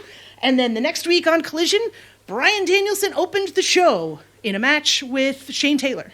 And the following week on Collision, Bryan Danielson opened the show in a match with Katsuyori Shibata. These are great matches. This is awesome. But where has Eddie been? Eddie has been relegated to, and again, Eddie is in a feud with Kazuchika Okada. So I'm not trying to downplay that. That's a big deal. But Eddie came out to interrupt a Young Bucks promo where he didn't really speak, and then he got laid out. And then Eddie was in a trios match with Okada and the Young Bucks and other people where he didn't speak, and he didn't do any of that. So where you say you want to elevate somebody, and we've talked about this all the time, right? Why isn't Eddie opening the show? Why isn't Eddie getting in-ring promo time? If you want to take somebody and elevate them to stardom, you have to do shit like that. You can't just be like, and this is the consistent thing that's happened with BCC, with Moxley, with Danielson. We can point to example after example after example. Someone beats Mox or Danielson at a pay-per-view, and the following TV is all about Mox or Danielson. It's not about the person who beat them. The person who beat them is relegated back to where they were. And you can point to Hangman, you can point to Orange Cassidy, you can point to people over and over again, and this consistently happens. And when Trish and I talk about people not in AEW not being elevated, this is what we're fucking talking about. And so that's where this quote, like, again, it's a beautiful quote, and I genuinely believe that Bryan Danielson believes this, right? I do, but it's not happening, and I wonder about the disconnect. Like, what's going on there, guy? So he points out Adam Page and he points out MJF. And there's a massive difference between the two. Yeah. And it's not that they can't draw a rating. So, funny enough, when we talk about the Mercedes segment, you'll get a funny Hangman stat that will just make people go, what? But MJF is a perfect example that they know how to fucking do this with somebody outside of that ex-WWE kind of mainstay. Yes. So not a Christian, not an Adam Copeland, not a John Moxley, not a Bryan Danielson, not a CM Punk while he was there, Max. So when Max has been consistently involved in top feuds throughout his stay at AEW. Yes. And when he loses a match, he wins a significant match straight after, and he's back on TV. So he loses the kind of feud ender, which ends like 2-2 with Chris Jericho. Well, he has the Short Pillman feud, then he beats Darby Allin at pay-per-view. On TV, significant spot every single week. And they have done that consistently with him for his entire career. Yep. And that is what turned him into a ratings draw. And we can comment on, what damage Max did to the kind of branding or to the kind of perception of AEW in terms of sports entertainment versus pro wrestling, whatever. But what you can't not say is that he can't draw ratings, because he absolutely can. And he can sell pay-per-views. Yes. And that was created because there's been this consistent investment in him again and again and again. And that allows him to break from that kind of upper mid-carder stepping stone role to the main event role. Adam Page is an albatross. I always call Kenny Omega an albatross, but I think he might be an albatross as well. When Bryan Danielson lost to Adam Page on the first Dynamite in 2022, Adam Page goes into a feud with Lance Archer. Bryan Danielson goes into a feud with John Moxley. Who moved upwards and was elevated after this? Right. And with that match, there was no follow-up after the match. There was no time to celebrate after the match. I think it was like 30 seconds, we move on. Right. And then Danielson goes into the higher profile kind of feud than Adam Page. And you will not elevate anyone this way. And I think there's this big thing there's two things. So people associate kind of being elevated with wins or losses. And Correct. I think that's bullshit. I don't think it is bullshit. I think it has very, very little to do unless you do follow up. So the importance of a win or loss is not in the actual win and loss, it's what you do after. Right. So when you do that Orange Cassidy beating John Moxley and then it means nothing and he's doing exactly the same thing. Or when he reacts to this loss to Roderick Strong, what he's doing, I'm just playing in a tag tournament. That's not good enough. That's not going to make anybody a star. And this is what you have in AEW. So you have this, we talked about present and future in New Japan. You have this present group of people that came through within the company that should have been turned into kind of the main event talent block that could support, the people that are kind of coming out of it. So, Jericho's not as impactful in that role anymore. Moxley needs to build up wins rather than putting anyone else over at this point, because he's lost so many people that, like Cassidy, he's lost to Page, he's lost to Kingston, who then didn't have that follow up. Right, and it did nothing. The loss meant nothing. Yeah, ultimately it means nothing. People always say, "Oh, he rehabbed Adam Page," and it's like, to an extent, but then they did nothing with him. Right. So you had the opportunity to build him back into a star, and you didn't do it. And consequently, he sits in that upper mid card. As a stepping stone. He's now a stepping stone for Swerve Strickland. He's not the final boss. Right. If you can put him to that point, he'd be the guy that Swerve would be taking that belt off. And he's not. And this is just constant doing that. So yeah, you see it all the time. They lose, but they're opening the shows. They still get the focus. They're getting the promos. They get the promotion. You cannot change anything or build that up until you change the kind of that. And this is probably where,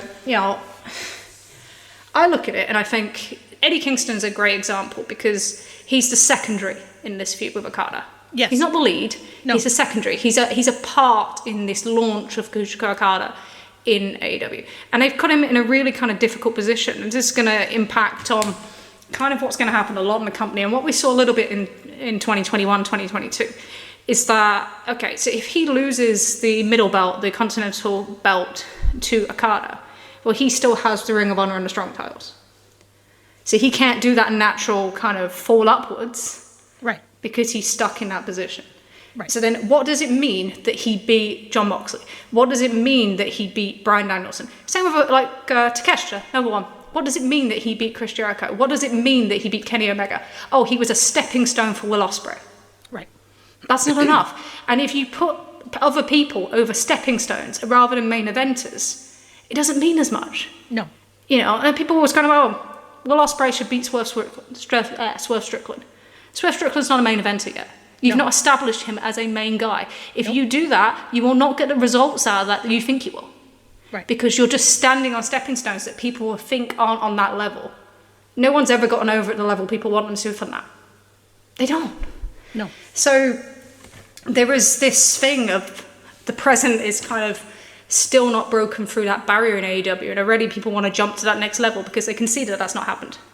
Right. And the way they talk about, Adam Page, he doesn't draw a rating. Well, actually he does draw a rating, but you will never see it that way in that perception because he's not presented as a main guy in AEW. Right.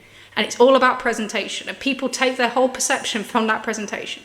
And you think about it, Orange Cassidy, Darby Allin, always a good one because Darby Allin's a sneaky number draw on ratings, sneaky number draw on attendance.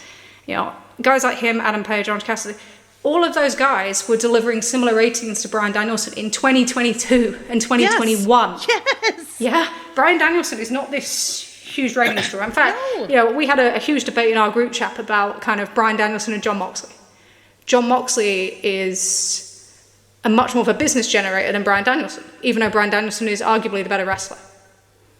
Bryan Danielson, and you put this really, really well, so I'm stealing it, and I'm going to say it. But you put this really well, Trish. Bryan Danielson always has incredible matches, right? Mm-hmm. And I agree with that, hands down. There's no arguing that point.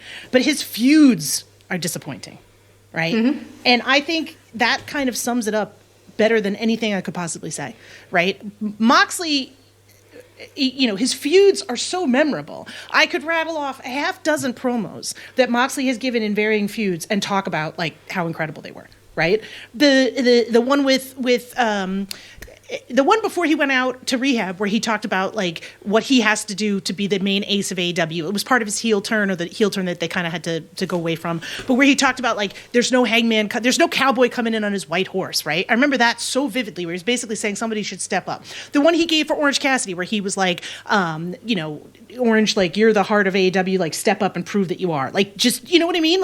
Where he was I hope you're able to do it. He gives these feuds this incredible, and I think the thing that I said that I will toot my own horn because I'm proud of is that I think I absolutely 100% believe that Jon Moxley wants to murder these guys for whatever varying reasons in his head that he's decided. My suspension of disbelief is total.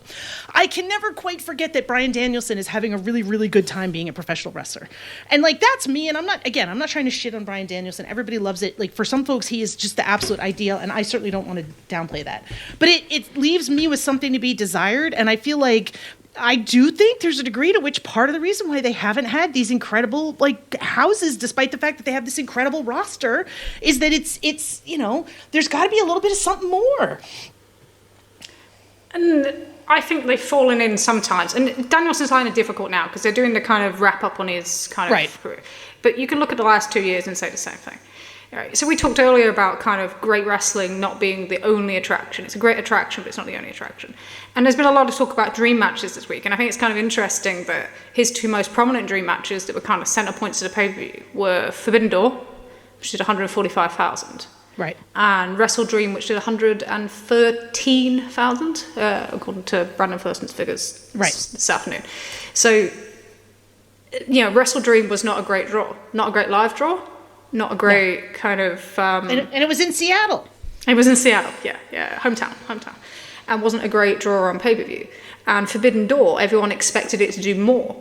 And I think what they missed was they saw this match between Bryan Danielson and Okada, but that didn't have the emotional investment that they could have had with Will Ospreay and Kenny Omega, which wasn't promoted. No. And didn't main the show, which we know full well was a mistake. Well, we were in that building. We know it was a mistake. Oh, you couldn't. And I say this as somebody who was there. Like, there is no comparison to the reaction between the match between Okada and Danielson and the one between Ospreay and Kenny. Like, like non-negotiable. And I think if you like like I was out of my seat a half a dozen times during Ospreay and Kenny. Like easily a half a dozen times because the woman next to me was getting really annoyed, and that woman was not Trish. I was on the other side. You're on the other side. But the Danielson and Okada one was great. It was a great match, but it was not like, oh my God, I have to stand up and jump out of my seat. Like, it just wasn't. And again, I'm only one person. This is my subjective experience. We just talked about that. I don't want to try to make that a blanket statement. But I do think there's something to it in terms of like where the general appeal is. But I also think that, the focus consistently being on those guys, on the Danielsons, the Jerichos, the Moxleys, you could say Copeland and Christian, you can add them guys to it. Joe, he's still, in some ways, as great as the work he's doing now, he's still associated with the past. And I sometimes think that they fell into the trap, and they did this in 2021, 2022. The most interesting that Bryan Danielson was when he did something different. Something people didn't expect, and that was the formation of the Blackpool Combat Club. Yes. Which was the hottest he was numbers-wise in the company, and it was the hottest they were fan reception-wise as well. But what they've fallen into a little bit in AEW, and this is why there's kind of this push to kind of jump this generation, which I don't think works, and we'll probably talk about this a bit more with Mercedes stuff. But you have this kind of retelling of history. So you aren't portraying the people coming through in your company who are making their stories in your company, your history, as important as what's happened before. Right. And I think they do it constantly at the moment. So you've got the stuff with Adam Copeland and Christian, that's playing back to that. But actually, you'd be in a much better position if you did what they were so good at in the past and match these guys up with, people coming through in AEW. Yeah. And it would be the similar thing with when you look at. So people discussing the prospect, obviously, after the Bucks promo of Okada and Omega. And this is the thing where the perception works and the way it affects, right? So in terms of, they think of it as, one, they want to see that replication because they had that, the free match series and some of the greatest matches of all time. Absolutely, I understand that. But in terms of AEW moving forward, the end game should not be Omega and Okada. No. You should aim for, if you do Omega getting defeated by Okada, somebody else then beats Okada, and that's how you make that person into a star. Right. That's how you make that person as important.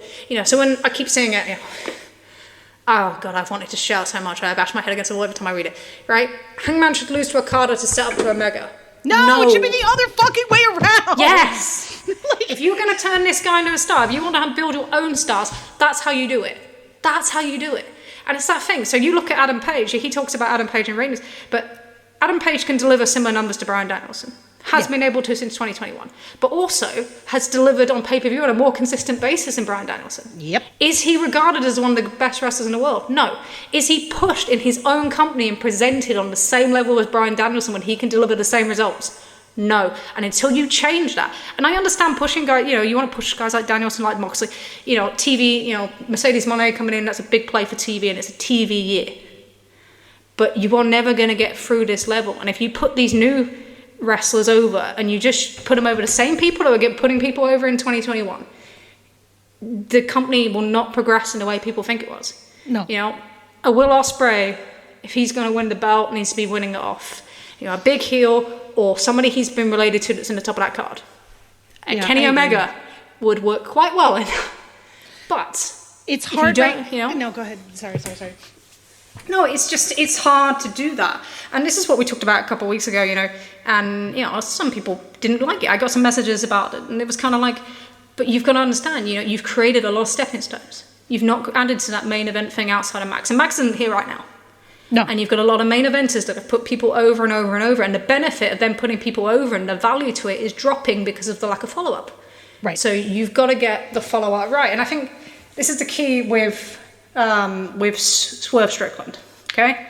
So I think there's two things. So everyone tells me that, what's going to make their ratings this year, or what's the most important things this year, and it's betting in this, or it's doing that, or... No, I think there's two really key things. And I think the biggest thing for their rating is not any new arrival or anything changing. It's keeping the emotional investment of their fan base that they have currently. Yep. Which is what they failed to do in 2022. And that's why by August, in July and August of 2022, they were lower than 2021 before anybody came in. Right. No one really wants to explain that. But that was such a key point, and they lost so much, especially in 35 to 49. So you have to do that. In order to do that, you have to make this Swerve title run work. You have to get behind him. I don't want to see fucking anyone else be protected in quarter hours. We saw some protected quarter hours this week. I don't give a fuck. You protect him. You get behind him. Because you have to keep that illusion that it's not just, because at the end of the day, it's always, whoever gets pushed is who the booker wants to be pushed. Right. But you have to keep that illusion that anybody can get hot and can kind of make it. And that and that people can be behind them.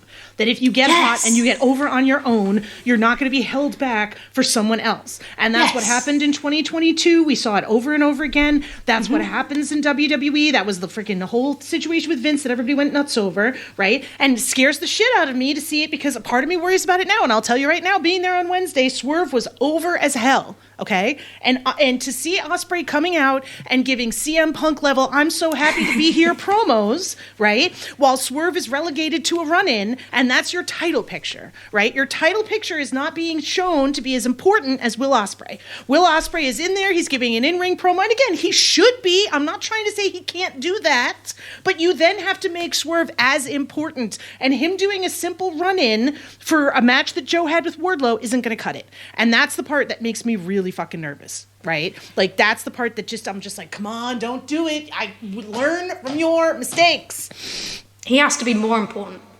And you don't need to take it to extreme. So there's the max extreme of nobody else cuts promos and right. No one's else like I'm the only over babyface, right? Right. No, you don't need to do that. But there's an Adam Page quote, isn't it? That what he learned from his title reign is you need to be the most important thing on the show. And he does. And there are some things they're doing better than what they did with Page. Yes. And Page is the natural comparison. So his shirts are on sale in venues. Yes. He's on the promotion. Yes. Joe isn't, but that's... you might as well just scream transitional champion as loud as you want, I guess. But, whatever. But, yeah, and he was... and he closed that show. And I literally saw that. I saw the video you put up the next day, and I was like, thank fucking God somebody has figured this out. Yes. You babyface chaser, the guy that's going to be watching, he closes the fucking shows. Yes. Not like what happened with Paige, where Punk starts closing all the shows and Cole, because they all know it's valuable. You've seen the thing when all the TKO executives were, and the network executives, Netflix executives were at WWE, and all of a sudden the Jey Uso closing promo became a Cody and Punk promo? Yeah, they all know the value of it. They're not fucking stupid. They know the value of sending the fan, it's that John Cena thing of sending the fans out happy. So I was really happy to see that. But with Swerve Strickland, let's be honest, right? He doesn't have the numbers that Max and Hangman had going into their reigns. No, he doesn't. But he's and also that's fine. Yes, but he's also not going up against a CM Punk. No. He's not having somebody breathe down his neck in that way. So that's a bit more protection. But you need to protect him. At the moment, look, in a perfect world, he's beaten Adam Page. And you do this build and you do it to All In. That's an emotional story that will work better. But, if Joe's a surrogate, the same way that Moxley was a surrogate for Punk, for MJF, then so be it. But for the next however many weeks, you've got your debuts down now, you're starting to establish people. He needs to be the most important person on this show. Yeah. And that needs to continue for his title reign. And you need to think about the length of his title reign, because Max's title reign took 6 months to take energy. And look, you said he was over like a motherfucker in the crowd. Adam Page was over like a motherfucker for the whole of his reign. Oh, absolutely.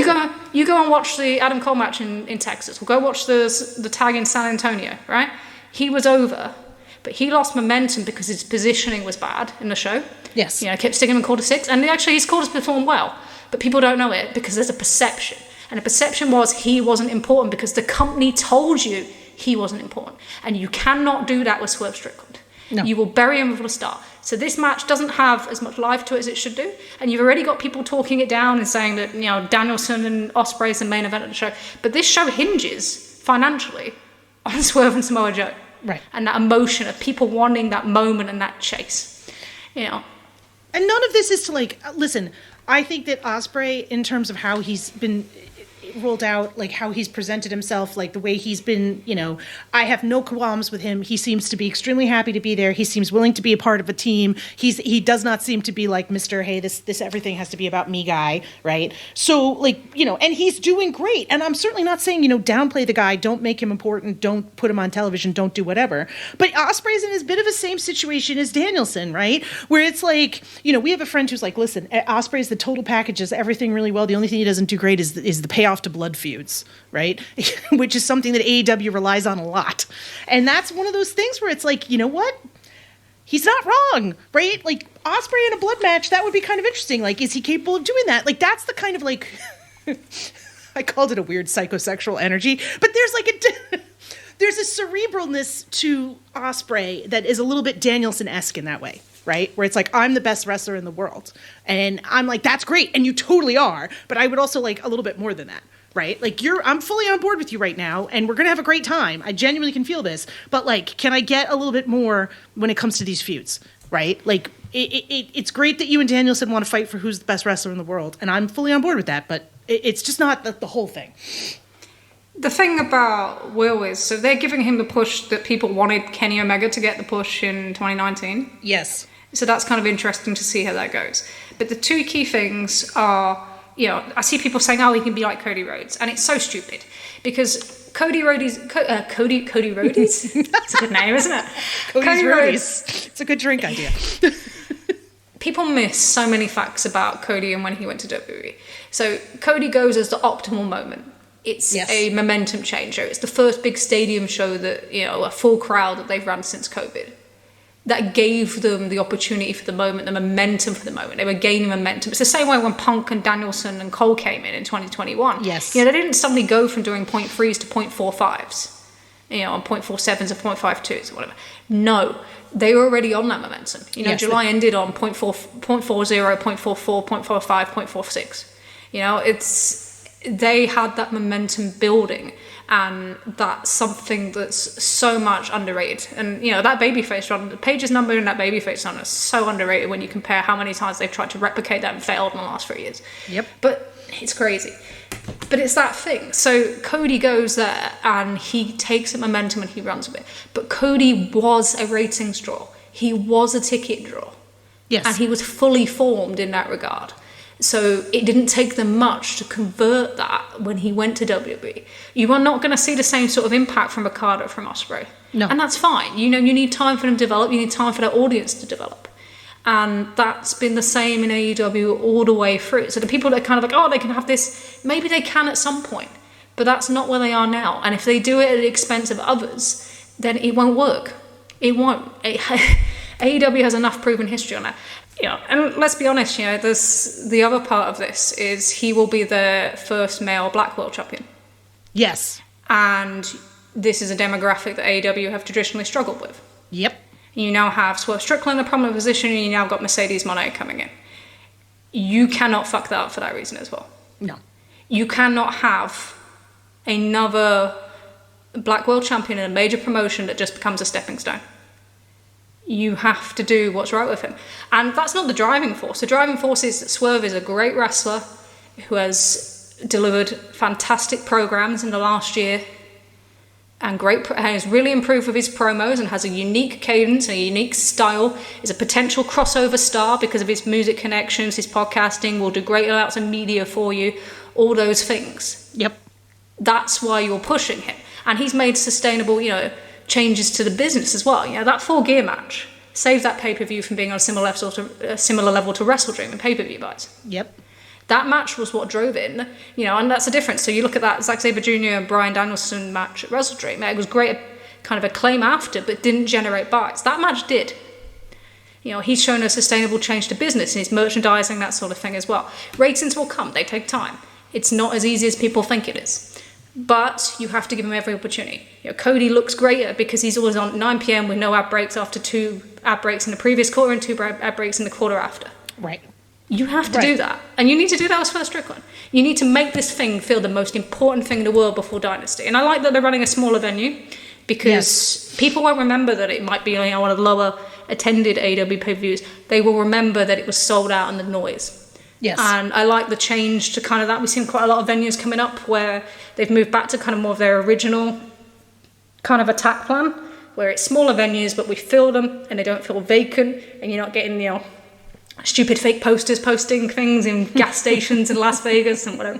So that's a good move, but you need to give him absolutely everything. If you have something to give him, or you have a heel opponent, once Christian's freed up, you do something with him, whatever. But he needs to be the first priority. You have to get this right. Yeah. And I think that's the first one.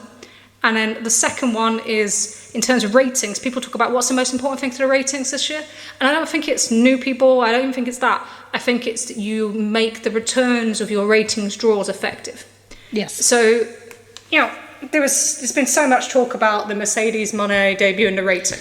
Ugh.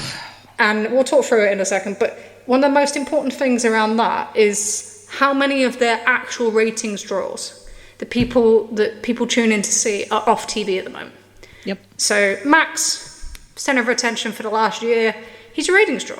I don't care, we don't always appreciate some of the things he's done all last year, but he is a ratings draw. And when he's effective, he can be great TV. Yes. People will tune in him when he comes back. He's been a central piece of this promotion for the last 5 years. The MVP kind of numbers-wise, probably for the whole of AEW's existence, is Jon Moxley. He's missed TV since Revolution. Yes. And, it looks like the kind of tag thing that we thought was going to happen isn't going to happen right now. Nope. So you're missing him. And you think about these loaded shows and these debut shows. The Sting debut that did so well came on the back of a pay-per-view style kind of TV that was promoted off the back of the Jon Moxley-Kenny Omega match. Right. So we didn't have that this time. We had a title match, but it was nowhere near that kind of marquee level. No. You've got no Kenny Omega. Kenny Omega, I think, the biggest babyface last year in terms of drawing power. He's not on TV. He's a TV draw. He's not there. And then you don't have Adam Page at the moment. Right. Whether we argue the Danielson quote or not, there's clear evidence that, especially this year, he's starting to convert those numbers in a way that maybe he wasn't. Although he did have a spectacular run in the summer of 2021, but he's consistently being able to deliver numbers now. Correct. So how you integrate those people back into TV and how you make sure they're doing something important, and they can't take many more losses. Maybe Max can, but Moxley, Omega, Page, none of them can take that many more major losses at current. No. They need to be built up, and who you choose to do that and how you choose to do that and how you choose to make them important is going to be far more important for your ratings going forward than anything else to me. Well, I think you can see this with to me, Collision last night, and I said this to you earlier, came across as we're totally rebooking shit completely on the fly, right? Mm-hmm. And that may be part of where my criticism of it not having a lot of heat as a show kind of comes into play. I think the tag tournament is clearly missing at least 2, if not 4 teams. That bracket reveal, the left side of the bracket is really obvious. It's clearly going to be a Best Friends Young Bucks final on the left side. The right side I think is a little bit more opaque. I think either FTR or Top Flight could take that side, but yep. I think at this point I'd put a lot of money on the Young Bucks winning that tournament, and I think they should. I think it makes sense in storyline. I think it makes sense for that. We've talked about this, especially if they're going to give Okada the Continental champ. I forget all the belt names. This is turning into then it makes sense. They have belts. It's sort of like a redo of the Elite season 1, which I think again makes sense given the different setups. there's some stuff you can see coming. And I think Dave had a good point about like Revolution. Coming out of Revolution, the first Dynamite afterwards, you had some really good booking in place. Like you have some long-term and some short-term booking options. Sure. Right? But I also think there's some stuff right now that I'm just kind of like, what is happening? Like it certainly seemed like they were going towards Eddie and Okada for the pay-per-view, but now we're doing that next week. And, that seems a little bit odd. Like I said, the tag title tournament seems a little bit odd, and we can talk about that. Kyle O'Reilly, thrilled to have him back. What exactly is going on there? Like, is he going to be Roddy's? Like, what are we doing here? Like, how is this happening? Wardlow lost, so he's gone. What does this mean for the Undisputed Kingdom? What is that? What is that, and what is it? Well, yeah, what is that? I should have just stopped at what is that? What is that? Stupid fucking faction. Poor Wardlow. No. No, I know. What can I tell you? It was very funny. When we were at the show, they started doing the pre-tape for the story, Adam Cole story, and I looked at producer Leah and I went, it's story time with Adam Cole, baby. Like, it just was so... I was like, all right, I guess we could do this. We've got the Collision Vortex, right? And obviously that's one of those things where, again, like having that 2 hours is important because I think it takes a lot of pressure off Dynamite in terms of where putting all these people. But nobody's ever fucking on that show. Like, it seems like it's interesting, isn't it? No, nobody's ever fucking on that show. It's like Danielson and whoever else they can wrangle. The other thing I'm really fascinated by, and I think this is something interesting to point out because it's going to make both of us seem really smart, is we need all the help we can get. Let's face it. So they're in Canada for a chunk of the next couple weeks, right? And we're going to suddenly start seeing people that we have not seen for a while because Canada does not require visas, work visas for wrestlers. So Shibata showing up on Collision last night was not a surprise. And I think that's one of those things that's been discussed is that he's had some visa issues. And that's part of the reason why he hasn't been appearing on TV quite frequently. So I think it's going to be interesting to see who shows up on these shows that we haven't seen. Right? And who doesn't show up on these shows that we have been seeing? Legal issues. Yeah, who next wrestles in Worcester, Massachusetts? Which is a show that probably should have Mercedes' first match, considering it's similar market. Yeah. I mean, it's not very... I've been at Worcester, it's not very far from Boston, so... What did you think of her debut and the overall... she was over like crazy in the... Sure. In the and I have to tell you, like, that was Dynamite on Wednesday was probably one of the best, like, straight Dynamites, and I guess I could say straight Dynamites, it was a special episode, but it was one of the most enjoyable ones that I've been to in a long time. And I can tell you, weirdly, one of the most significant things that made a difference in it is they have cut the time between Dynamite and Rampage down to, like, nothing.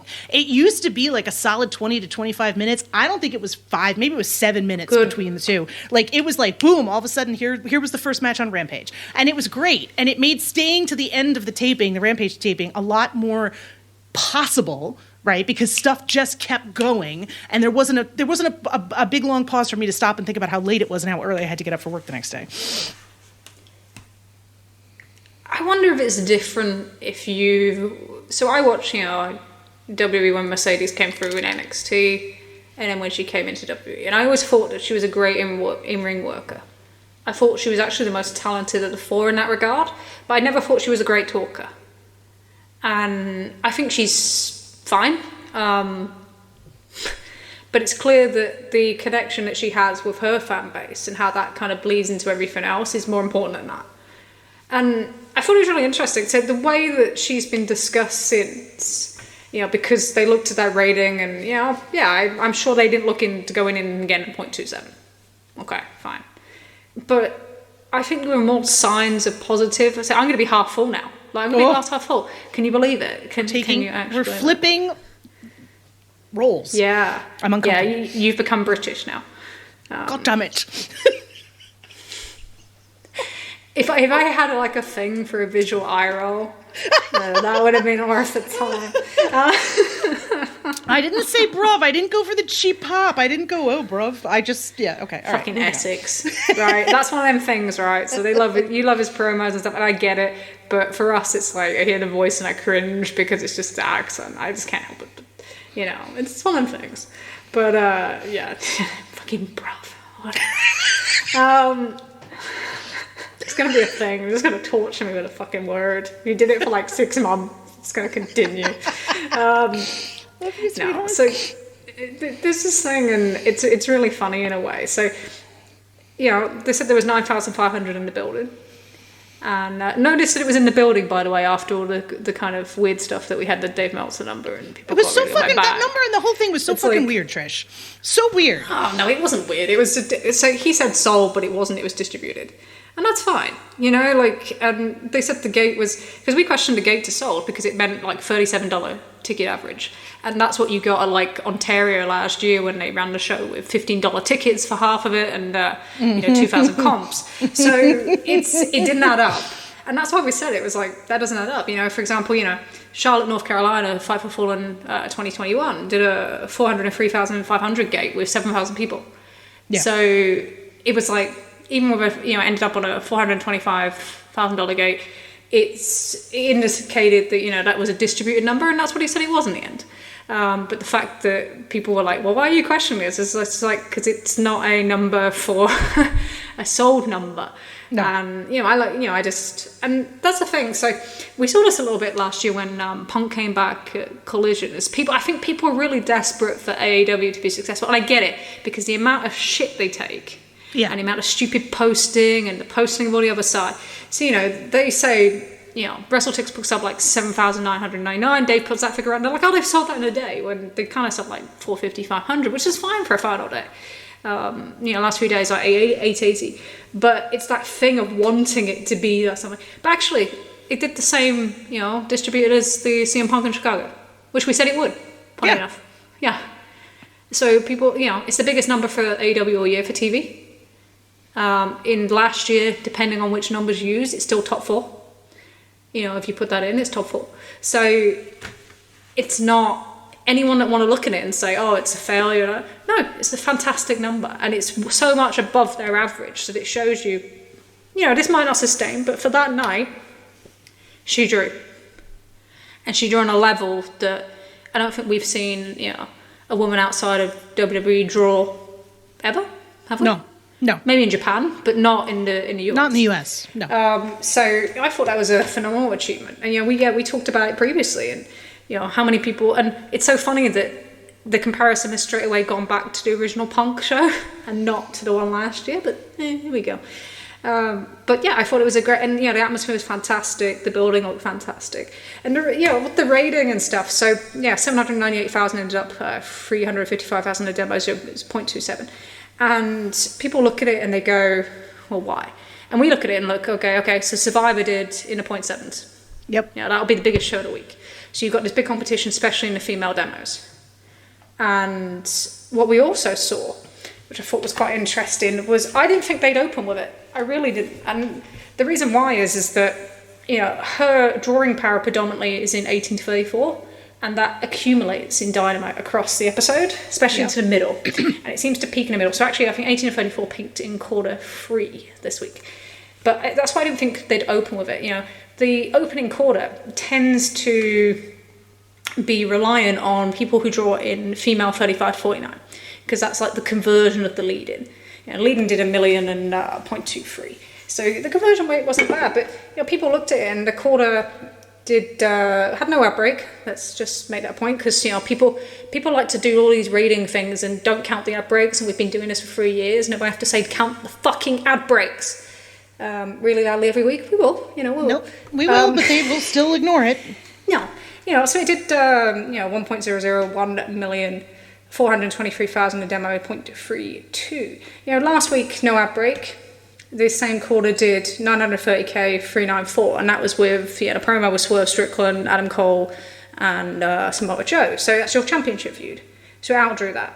And actually, when you look at this year, the only time that in demo, I think it's 1, 2, 3, 4. So there's been 6 shows that have outdrawn it in a demo in terms of that quarter, and in terms of viewership, there's only been 4 quarter ones that have outdrawn it. And this is the Adam Page point I was going to make. So, right, these segments that outdrew in the demo. So the Page promo from 2 weeks ago, the FTR versus Claudio Moxley match, both of them no ad break. The Joe Hook promo followed by Page and Penta. The Christian Dustin Rhodes match was on the Joe Hook card. which was the heavily promoted Twitter show for this year. Claudio and Adam Page, which was the only one with picture-in-picture, which was at 1.001,430,000. So God knows how big that must have been in outside of ad break. Like, that's a fucking hell quarter. And then the Cole promo post-World's End. So this is the thing. So people say, oh, what ratings is she doing? Is she bringing it? Actually, she's way ahead of the other new people that come in because she delivered a quarter on the same level as their top people that deliver in quarter one. Right. She beat Moxley matches, who's been their traditionally opener, their strongest opener. So, she's competing with Adam Page, Christian, Joe being in there, and John Moxley, and she's succeeding. She's already a step up on everybody else that's coming in. So, they try and say, oh, she's not a complete ratings draw, but she's already on that top level. Whether that sustains is different. You judge things in 3, 6, 12 months. But in terms of initial impact, that's not a failure to me. No. But you have the unholy... Listen, let's face it. Any of the dialogue about the rating or anything else that we had to listen to this week was an unholy alliance between people pissed off that she left WWE, right? People, and they would be pissed off at anybody leaving WWE. This isn't gendered, right? We've seen this with Edge. We saw this with Moxley. People pissed that she made an active choice to walk out on WWE and said, no, I don't want this, right? And people... that exacerbated by the people who were infuriated that a woman, let alone a woman of color, would do that, right? Yeah. Would have a sense of her own value and a sense of her own worth and be like, fuck you, I don't need this, I'm out of here, I'll go do something else, right? Your company's not the end-all be-all to me. So, she was always going to have this, and I even said this about CM Punk back when Collision started again. Right? I thought that his fans did him a disservice to some degree in the way that they talked about him with the way that he was going to draw ratings. They were setting him up for failure because there was no way he was going to be able to, on a Saturday, draw the ratings that they were insisting to me that he was going to. And he didn't. Right? Nope. And less. Significantly less than even I expected at the best of them, right? And I think that's the degree to which both, I don't know if it's so much the Mercedes fans as much as it is the Mercedes detractors who have an outrageous number in their heads that she needs to beat in order for them to even consider that she might be a draw. Right? And, we talk about casual fans. I had casual fans posting about how obviously AEW is going to go out of business really soon. In a space that I frequent. How can AEW sustain this? They're spending so much money on contracts. They're spending millions on contracts, and they're only getting 600,000 viewers in the main event. They must be going out of business any day. And it's this is the type of shit that they have to put up with. It's you get why... Even though the hunkering down and the lack of discussion and some of the stuff that they've done is not great, you can kind of almost see why it's happened. Because there's so many bad faith arguments about shit like this. And like you pointed out, she did a phenomenal number, she did a great job, and people were very happy to just jump all over it. She had a Wardlow versus Joe title match, which again, it's a title match, but we're not exactly looking at the two guys that are lighting the place on fire, right? We're in the process of building up, we're using Darby Allin to build Jay White up, which we absolutely need to do, but that's not exactly going to set the house on fire as a rating straw. Well, right? To be fair, that quarter did the best of anything on the show in terms of quarter performance. Right. Funny that, isn't it? It's interesting. Double up break, gained. Yeah. Interesting, yeah. Darby Allin, still a fucking yes. Boss. Yeah, underrated. Always underrated. Yeah. We had Okada's match with Pac and Penta, which was, again, spectacular, but I don't think anybody expected Okada to be a giant ratings draw right out of the gate. No, you wouldn't. Right? No. So, I really enjoyed that show, and it was a really good show, but I don't think anybody can say that it was loaded up, like you said, with the ratings movers and the people who were traditionally there to help boost a debut episode. Yeah, we didn't have them. We've right. lost two since the pay-per-view on right. Dynamite each week in Adam Page and John Moxley. Right. And it's Adam worth Page saying, probably shouldn't even do what he does, but they do, and losing them will hurt you. It's not, you can't just replace them with another name. It doesn't work like that with ratings. Right. And I think the thing that's, I think I've only heard Brandon Thurston mention this, the overrun. I know it was calculated late, but, she gained 17% in viewership and 23% in the demo. It's the second biggest gain for any, if you count it as a quarter maybe, in the history of Dynamite. How many times have I heard that stat this week? I haven't, until Brandon brought it up today. And if you compare that to last week, so you had the Danielson confronting Will Ospreay, that gained 3% in viewership and 6% in the demo. That is a defined difference. Yeah. And, that might not sustain. But in terms of initial impact, I don't think that's too bad. You know, and you can talk about promotion and how the episode was promoted. Did we feel like it had this kind of big energy to it? I don't know if I felt that. I think it's different when you go into the show sort of thing. But from their promotion perspective, I don't know if I felt that in a way that I have. And I think it's because the rest of the card probably wasn't, I don't know, I just didn't feel that energy from it. And I didn't think it would do as much as, you know, people were setting it up to do. In a way that you would do, like if it was like a Winner is Coming sort of show and that sort of thing. And they've been focused, you know, they focus very much on, you know, focusing on Dynasty. They were focusing on Revolution.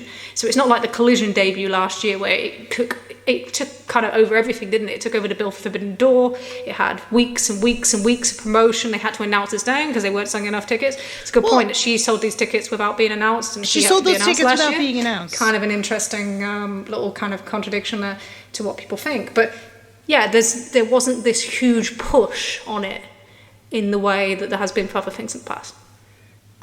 I don't know. I'm very curious to see what happens moving forward, how she fits into the women's division, how the women's division gets more time. Like, all of these things are positives. Mm-hmm. And I thought, like, Tunnel Talk pointed this out, but I also thought it was interesting. She went right into it looking like a TBS title program, not the women's championship title program, right? Which is fascinating to me. I'm curious as to what they do there. I don't see it as anything other than a positive, and I don't know. Like, she just, I don't know, it was... Again, I'm probably biased by having been there, but it was a fun show, and, you know, I don't know. No, it's the different things. You know, the momentum-wise, they have to deliver consistent shows. Yes. And it's something they really did really well in the spring of 2021. So you've got shows, especially coming out of Revolution and the failed explosion.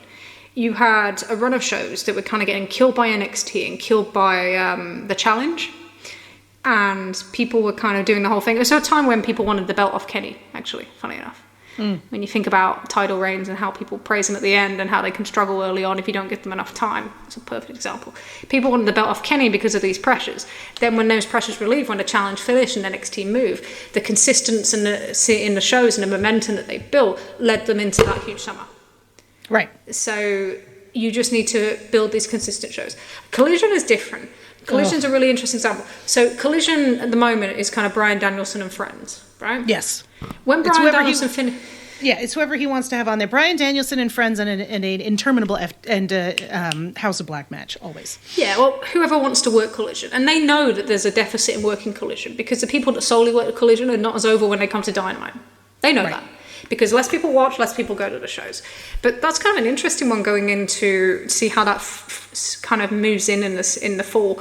Because if it gets moved to like a weekday, you're probably going to see far more talent working Collision if the shows are close by. Night by night, I think that would make a huge difference. But also, somebody's going to have to go on there and be a draw and grab that show by the scruff of the neck.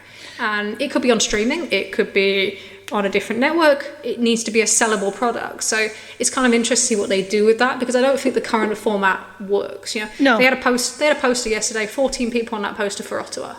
They delivered 7 of them, of the main people on that. It's not good enough. You have to have, if you're going to advertise stars for that show, there needs to be stars on that show. And I think people know there's not going to be. And the people that enjoy, like, you know, the great wrestling and that's great. But that's not going to get people in those buildings. They've had, like, so the thing with Collision, right, is you look at the Duluth double taping, and on one hand, that's not great because you're basically cannibalizing your own audience. So you've got 2 tapings back to back. It's not great. The flip side of that is that it gave you a little bit more room to have crossover and people going from one show to another, right? You got to have Okada and the Bucks on Collision, which you normally don't get because they're not working 2 nights in a week because it's a more difficult trip for them most of the time to come out from California, right? Sure. So like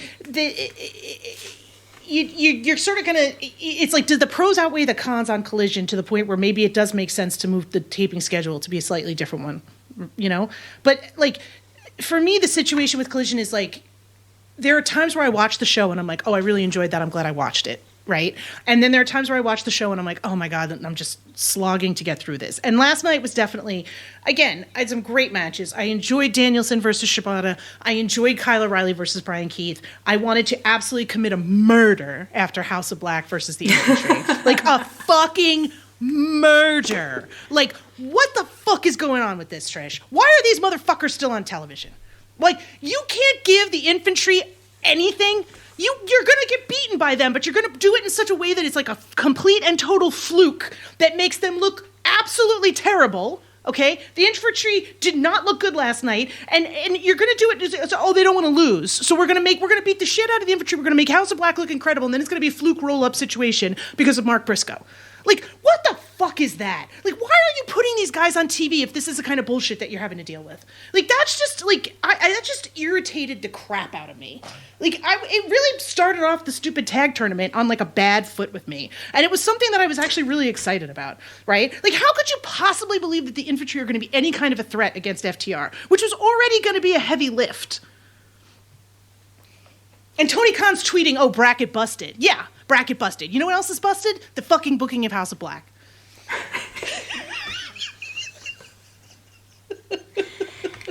It's one of those things that WWE have kind of monopolized in the last 20 years. So I always think about this. So there's that thing, there's two ways of doing this. So you put somebody over, but then you're bigger outside of it, or you just act like nothing else has happened, which is the John Cena way of doing it, right? Oh, yeah, that person beat me, but it doesn't really matter because I'm the big star, but also, like, I just pretend it didn't happen. Right. And there's been elements of that sometimes in AEW, you know, and from people who don't even know what to expect. But it's that self-preservation thing. But there's also that thing of, I lose cheaply to somebody because that's the only way I'm going to lose. And it doesn't benefit anybody. You know, if the infantry go and beat FTR next week, will it matter? No, we've not done enough. And that's that thing of, you need to do more. That win doesn't matter, does it? That win doesn't mean anything. Nobody believes or cares about it because of the way it was done. They had a great promo, right? They're a team that's been grinding on Ring of Honor and really putting effort in. Like, you had an opportunity, right? Your tag division is decimated, or has been. You have an opportunity to make a cool new tag team, and people that's, you know, people might get behind, right? And it's going to be the same fucking thing you did with the Righteous. Let's have MJF beat them both in a handicap match. Well, and now the Righteous came out to fight with BCC. Well, what do I think of fucking this? Like, not much, right? You already told me that they're not worth anything. Like, and that's the part where it's just like, don't do that shit, you know? It's dangerous. It's always dangerous when you do it. And, you know, there's that thing, and this is the thing. If they can make things work, and, you know, something like Okada where they've made that work. So you put him with the Bucks. Oh, that works beautifully. He's a goof. Because Okada is a goof. How many times have I said this? Okada is a fucking goof. He's a giant nerd.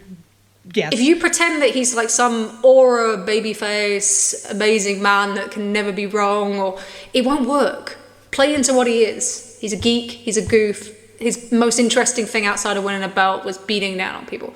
You know, he's going to be a challenge. He'll be a challenge to Swerve Strickland because people will treat that as the main belt. Right. You know, as we go forward. But you have to manage this. And I think there's an opportunity for them if they do manage this. And it's in that WWE are massively hot right now in terms of, you know, I think they sold out 8 shows in a row. You know, they're doing big ratings with The Rock and that sort of thing. They've made a huge mistake in this. Oh, it's huge. And it's the thing that they didn't do last year. It's when we mentioned it earlier. Yep. So they, last year, made their people currently more important than the people in the past. So you had the trial of Sami Zayn at the start of the anniversary show in Philadelphia, spent an hour on it.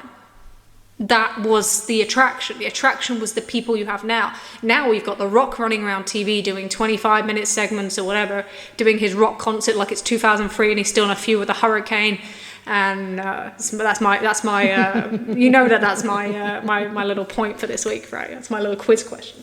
But he's doing that, and all the time you can literally see the current roster is being buried in that way.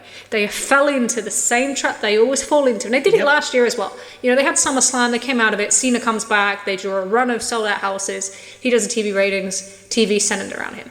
They then actually had him beaten by Solo Sikoa and then did nothing with him with follow-up. It's not just AEW has this problem.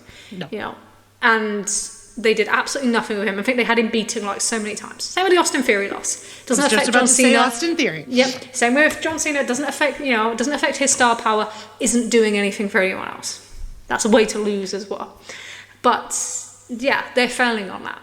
So you now have a situation where Cody looks like a charity case. And I think there is an argument. I do kind of agree that Cody wasn't massively hot going into this thing with Roman, but people knew it kind of had to happen. And when they did the thing at the Royal Rumble with him and Punk, it probably wasn't as hot as people thought it would be. And then you get this thing with the Rock thing. But then it's kind of like you've told the audience, and we said at the time, you told the audience that he's secondary. Yeah. You can't take that back. And now you're just reinforcing it. Because The Rock is dominating your programming, he's dominating your avatar. He is the biggest star going into this WrestleMania. Yes. Roman Reigns isn't even on TV half the time. Yeah. Where was Roman last night? Yeah. On Friday night. What the fuck was going on there? What the fuck was that? Like, this is the guy who, you're champion, and he doesn't even need to be there. Like, dude. Yeah, so you go into WrestleMania, and I think there's part of it with The Rock, where he thinks back to what happened to him. So he thinks back to WrestleMania 18, and he beats Hulk Hogan, but everyone watches Hogan leave the arena. Right. And WrestleMania 19, he beats Stone Cold, but everybody's interested in Stone Cold with his retirement. And that, and maybe feeling overshadowed by Stone Cold is more of a long distance thing. But you have this guy coming in, and yes, he's horrendously entertaining at the current time what he's doing, and he's this huge star, but he is absolutely burying what your current product is. And maybe that's some part of what's involved with the Triple H stuff as well. It's been interesting, because did you see the Brian Jarrett's tweet today? Yeah. So he's saying, oh no, he didn't go over his timing, unlike what was reported to Fightful. So we're now seeing counter kind of claims going out to news sources against The Rock. It's because people can see this. They can see this, and they know that it's going to hurt them. So you come out of WrestleMania, Cody's victory is going to feel shallower compared to what he would. Yeah. It doesn't feel like he's even beating the right guy. And then what's the hot thing that you've got coming out of Mania? Who have you got to follow up? The Rock's not going to be there. He's on filming. They've said that already. Yes. John Cena's not going to be there. He's on filming. Yep. So you're going to fall back into that same thing. And I always think back to when The Rock came in 2013, and he had the run up to WrestleMania 29 in New York. Yep. Wow, after he defeated CM Punk. And they did huge business, and then it fell away after Mania when he was gone. Because they put too much into him and not enough into their current product. And maybe that's something they think they can get away with. Maybe it is, maybe it isn't, I don't know. But it just seems quite interesting that you can do that. And look at NXT, they loaded NXT. They put Rhea Ripley on, they put Becky Lynch on, they put every star that you could throw with a pointy hat onto the show against AEW, and now they're cratering. And people say, oh, it's Vanderpump Rules, but they were doing big numbers, so, 0.27s with Seth and Becky against huge competition last summer. So that's not it. And part of this is you can't tell people you have this product and then take it away and not at the same level and expect the same level of excitement. And they avoided this last year. So I think there's an opportunity for AEW this year, and I think the opportunity will come in April. It will come in April and into May and into June. If you can be hot during that period, there is going to be opportunity, because I do think that will fall away. That interest is going to fall away this year in a way that it didn't last year, because the bloodline carried it. And if you think that Roman turning face could carry it, where the fuck's Roman going to be? Right. Is he going to be there to do that story? Are you going to be there to execute it? Probably not. Then what you got? Is Drew signed? Big question. What have you got after that? You've had every possible big return that you can have now. Yeah, there's nobody left. What have you got after that? And that leaves the opportunity open. And that's why it's like, AEW keeps looking for kind of momentum, and I think a lot of it's going to come from the returns. It is. That's natural. I think that's fair. Debuts returns do that. Kenny coming back is going to be huge. MJF coming back is going to be huge, and I think it's worth saying that, we're not going to get into a lengthy discussion about MJF tonight, but Aaron Rodkowski wrote a great article about MJF's return and the possibilities of it. Please go seek it out. I'll probably tweet it. Definitely one of those make you think differently things. Yeah, it's a really thoughtful article. So, probably better than anything we can say this late in the broadcast for us. But, but there's a lot coming out of this stuff, and I think that's something that they have an opportunity for momentum, and I think that's where you and I are coming at this from. It's not a question of like, oh my God, this product sucks, oh my God, this product's terrible. They are so close. There's an opportunity. Close. You can see it. You can see that in April there will be an opportunity because what's happening in WWE. Yes. This whole thing about being number 2 and it's difficult. Yeah, it's difficult as long as they've got momentum, but how are they going to keep that momentum with what they've used to gain it this year? They're not. They have the pieces. They have the people in place. They just have to put the right ones in there and then fucking actually elevate somebody, for Christ's sakes. Like, please, So, it's not coming from a place of, oh my God, this product sucks. It's coming from a place of, we want this to be better. We feel like there's an opportunity here. Yeah. It's fun. It's making fun. Hopefully we have a fun summer. I've enjoyed the no drama thing for a little bit. That's been quite good fun. It's been nice. It's watching Punk get into like, work shoots with other people in other companies is nice for a change. Yeah, you keep it there. It's great. Okay. I'm excited for his match with Booker T. Yeah. So like, I just want to just before we go, I went to a few live shows and I watched a lot of different people, and I just want to say that watching Kenta Miyahara spend 25 minutes putting over Leona and still being the biggest star was one of the most incredible things I've ever seen, and that's why I say it's so valuable to see live, because you see performances from people you just won't recognise on screen, and you realise just how good they are. It's not just being in there with someone who's as good as you are, but how you can elevate but still be a huge star. It's such an important thing in this day and age, and I thought he was incredible. So yeah, there you go. I wanted to do that. Honey, whatever you want, you can do. Okay. I respect it. You want to give a Naito rant? Give a Naito rant. Yeah. Naito's my favourite wrestler. I don't think that's a secret. Listen, I got to see Chuck Taylor live and in person on Wednesday night. I was a happy girl. Good stuff. I'm glad it was. I think we had some great live experiences, and I don't think that can be undervalued. I think we need more of that. Yes, more the better. Take us out of the some of the dialogue and discussion, and just enjoy being in crowds. It's a good thing. So okay, so this has been. What episode are we on now? This was 13. Lucky episode 13. 13, oh my god. Okay, this has been episode 13 of the Trish and Sarah Wrestling Podcast. Hey, we are proud members of the Social Suplex Network, and you can find all their great podcasts on the Social Suplex website or wherever you get your podcasts. Please listen through to some of the other shows, through Keeping It Strong Style, One Nation Radio, to our favourite, Tunnel Talk. Yes, Tunnel Talk are our favourite. Not just because Leah is our wonderful producer, they just are our favourite. Sorry, guys. We love you, but let's face it. Any podcast that does an extensive riff on how Kyle O'Reilly is actually a refugee from the TV show The Terror, and I tweeted this. This made me laugh so hard that people stared at me in the street. I cannot recommend this enough. Go, if you've never listened to Tunnel Talk before and you're just in the mood for something crazy, please give it a listen, because it encapsulates them completely, and it is just chef's kiss, beautiful, perfect podcasting. That's my plug for the week. There we go. So you can also join us at the Social Suplex Discord through the website, where you can give us feedback, ask questions, abuse me for my love of Tetsuya Naito, whatever you feel like, and get into the Tunnel Talk channel, because that channel is just it's off popping. The chart. Yeah, it's always big. We love to get in there and look at the discussions and the character discussions. It's just so different. Because I'm so boring with numbers and so pessimistic. I need these things in my life. You can also email us at trishandsarahpod@gmail.com, trishandsarahpod@gmail.com, and we will answer your questions on the show if we can, or if you wish, like we did today. You can also find us on Twitter now. Sarah got a Twitter. At Sarah Graps, or at TrishPears48, or at Trish and Sarah, at Trish and Sarah for our official podcast Twitter. Until next time, in a couple of weeks, I've been Trish. I've been Sarah.